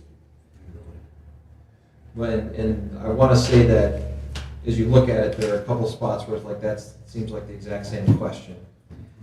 But access and variety means that you can get to them, which either means, yeah, we don't have parks here, but I can go to Fenton, I can go to wherever, and I'm there, and that's fine. I don't need to have it in my backyard.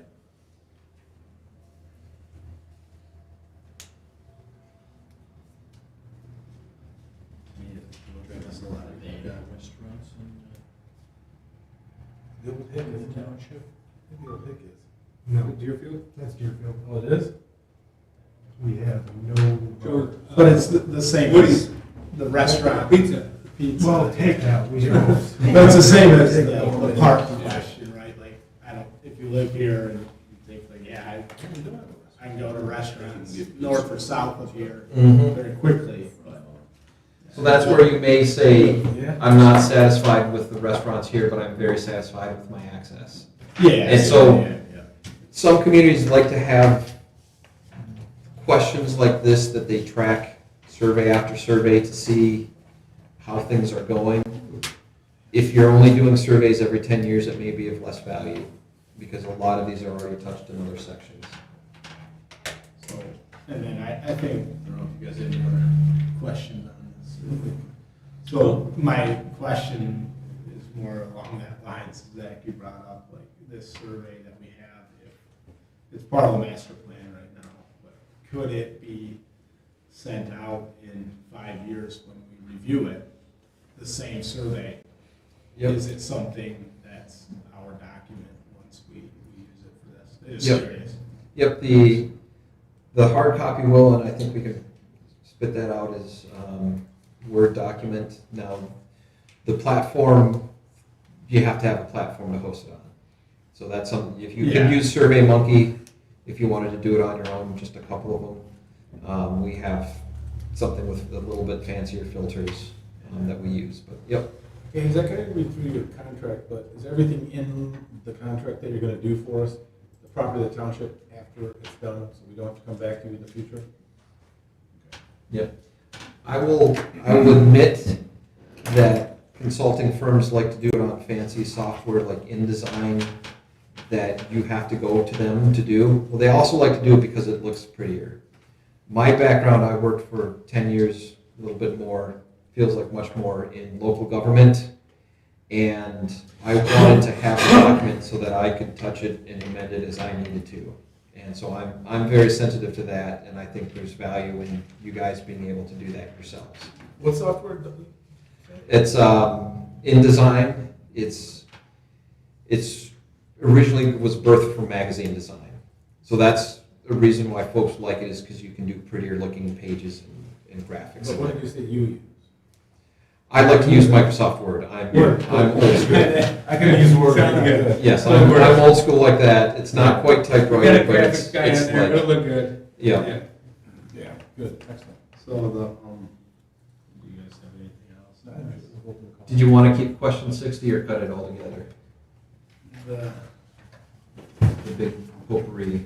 I don't think it hurts, right? If It's you not gonna made hurt. it through 59 questions, one more. And to your point, Zach, then you could specifically say, you know, hey, I'm satisfied with my access, but I'm very unsatisfied with the variety, because we don't have any in our township. You know, it would lead to that. And a value for the satisfied versus unsatisfied with the expectation. You know, if I lived in Grand Marais, Michigan, I wouldn't have an expectation of having anything beyond the IGA and a restaurant in the summer season. And so I'd be, you know, that's what I get, that's what I'm satisfied with. So it's a fun. So, you need anything from us, Zach, besides what? Well, let me do the quick rundown to make sure we're on the same page. Question 7, it says, if employed, what community are you employed in? We're going to instead change that to how long is your commute if you work outside the house. On questions 9 and 10 about the number of folks in your household, we're going to add 0. The accessory dwelling is going to stay in question 11 about where you live, with the understanding that we're not using it to go out there and try to do code enforcement purposes. Question 12, the word "o" is going to be corrected, or is going to become "of."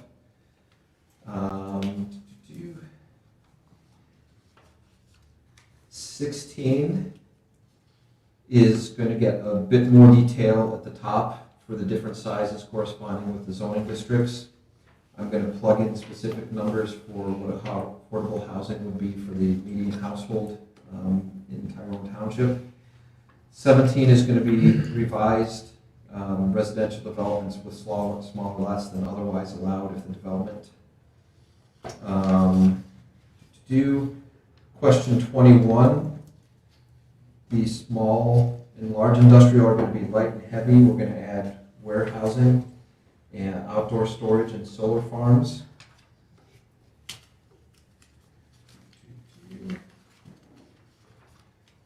Let's see, we're going to add some questions about the single hauler for garbage recycling. I'm going to work on a different word for loads. That's closer to volume and not physical weight. Let's see. We're going to combine a couple of these questions throughout here. Under 46, add millage to support park. Under natural resources, a couple of those are going to be combined again. Under 58, we're going to delete school activities. And those are the notes that I have. Is that close? Yeah. All right. Sounds Thank you. good. So we will, there is no new business. We'll move to public, call the public. I see Scott is headed. Sorry I didn't make it last meeting. But We're just happy you're here this time. No, I watched the whole video thing. Did you send notice that you weren't going to be here? No. I'm hoping to be here. I'm always here. My dad's in the hospital, he's been in for a week. His health's pretty bad. He's going to be 84 in March, so it's not good, but I'm hoping he's coming back home. So, and anyways, thanks to Jeanette for taping it. I watched it the next morning, and I did post some comments on hers, and I think she forwarded it to you guys. But thank God we have the video. So the video does help. Zach, you started out the meeting talking about the amount of people that might be moving here.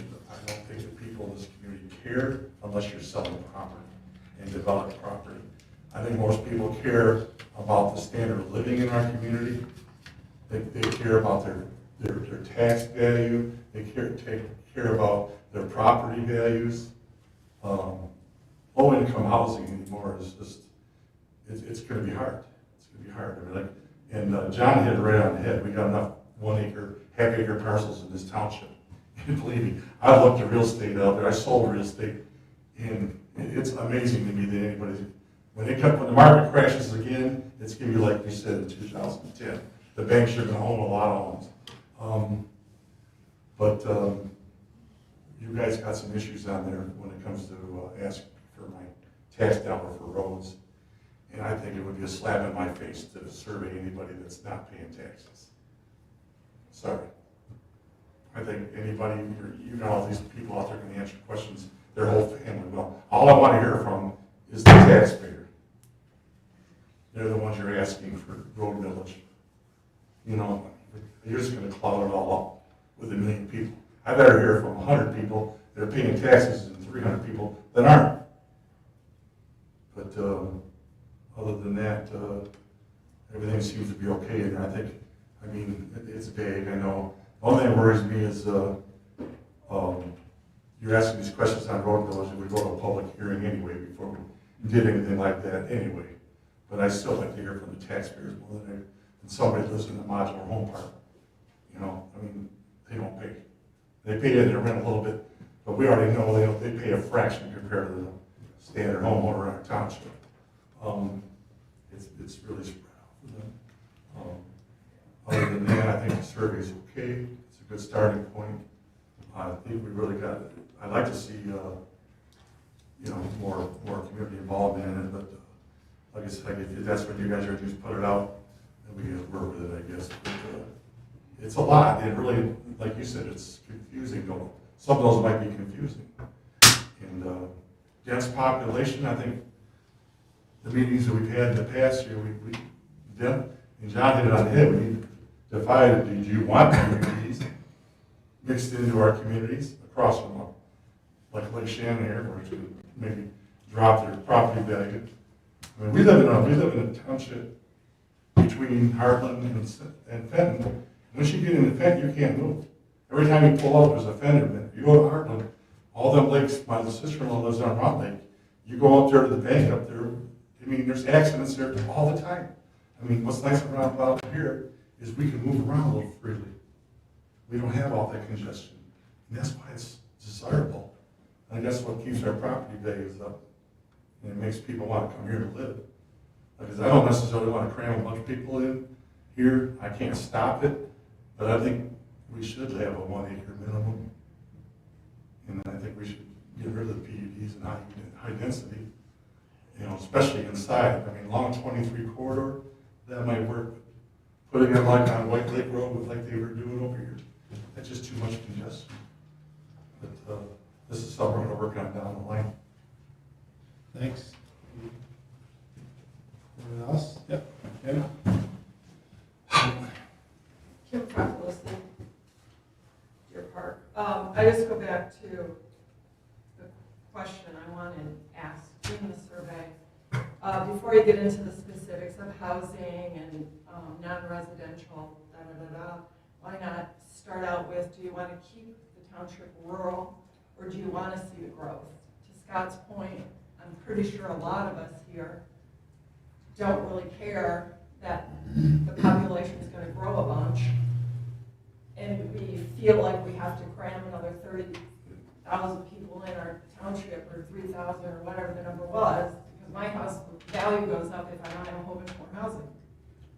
I think we're a unique township in that, and somehow I think that big question of, do we want to stay rural, or do we want to grow, and then you have all the specific questions. So, Thank you. thank you. Anyone else? Public comment? Anyone on Zoom?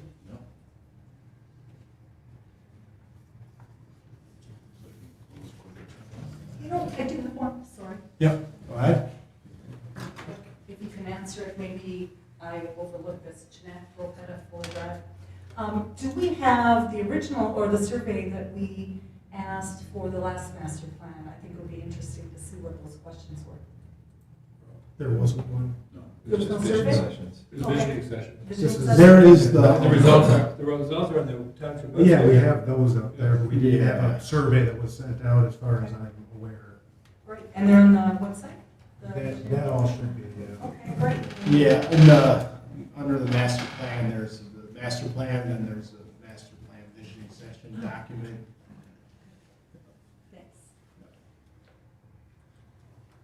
And maybe Ross or Zach maybe can answer this better, but I know the idea of saying, do you want to keep this rural or develop it has been brought up by multiple people as far as, hey, put that question out there, but it's like, as a township, we have to plan and allow certain types of zoning, right? I think we cannot just say to anybody who owns property, you can't develop it, right? And I know maybe Zach, Yeah. maybe I'm not answering this correctly, but I understand the intent of where people's comments are coming from is, hey, keep the township as it is, don't change it. That's the intent of the, right? And I think we're gonna find out a lot about that based on the questions we have in the survey. Yeah. They're gonna give us that, but maybe you have a better. Yeah, a lot of these are trying to ask around some of those, so the challenge with just in a survey asking, do you want to keep it rural or do you want to be commercial, is both of those things mean very different thing to everybody. So where I grew up, rural was, you're on a dirt road, whenever there's any wind, you're gonna get snowbanks 3 feet high, there's no natural gas, there's no cable, your car is covered in dirt for 9 months of the year. And you're gonna get stuck behind a combine a lot. For other folks, it's 5 acres of lawn. For other folks, it's working farms. So my general observations are most folks move to a place or stay living there because they like it how it is. That's a good question. Right? And so what we're trying to find through the survey and the visioning is what are those elements of what it is that are core that you have to keep, and which are ones where there's wiggle to accommodate what's going to happen, and so that you can direct whatever development to be consistent with that core of what you like. So one of the things, a fun tool, it's called a picture preference survey. That's where you can show, is this rural, or is this rural, or is this rural, is this rural? One of the other questions that I'd like to do, again, or visioning session, because it's really difficult to do well in a survey, is you kind of the value statement. So I'm going to pick on Dexter Township. This is before I got there, so I don't have a hand in this. Dexter Township has 2 major gas lines that cross, and it's got 2 ITC corridors that cross. Someone figured that out and said, aha, that would be a great place for me to put a gas power plant. Here's a spot with 160 acres. I can put it on 10 acres in the middle. I can pull from the gas lines. I can put the power out. There will be trees around me. No one will even know it's there except for the 10 folks who come in and out every day. The impact on taxes would have been, essentially residential taxes would have zeroed out. So if you owned a house in Dexter Township and that thing had been built, there would be no taxes that you pay, essentially. But part of the value statement was folks, even with that, did not want to have that industrial type use in there. So those type of value things, so if you, this is where it's hard to ask on the survey, is that you can very much limit the commercial uses. With cause, you can't just say no more commercial, you have to, here's why, here's where we're going to limit it, but know that there are consequences to the budget side. And so that's something that you can much more carefully discuss and find. I will say that there are some communities as part of their master plan that will ask, why do you live here? And they'll have a list of, I've always lived here, my family lives here for a job, for this thing, for that thing. If there's interest, I could pull that and incorporate something like that for the next version. That, That'd be good. I think that might be a good question, and not to go back into the question, but that might be a good idea. One more quick comment on that. We are unique. We are within an hour's drive of Lansing, Detroit, Flint. I mean, we are the hub right here, right in the center. And everybody wants to come live here because it's rural. They want to get out of that. So that's another good feature we have here. All right, so I'll work on getting that question in. And the numbers of questions will actually shrink because now that there's some civility, some of them will be compacted. Yeah, thanks. So, any miscellaneous business? We don't have any miscellaneous business. Move to adjourn. Alrighty. Adjourn. Good job, guys. Thank you. Thanks, guys. Well done. Rustin, you want to discuss that? I did that time before. We'll just continue an email, because it's a subcommittee thing. We shouldn't do this there. Oh, yeah. Yeah, those big trucks coming down, route my dad come by the church here. Saying Dustin's on here. And also, roaring through the, I'll make sure Zoom's on. Yeah.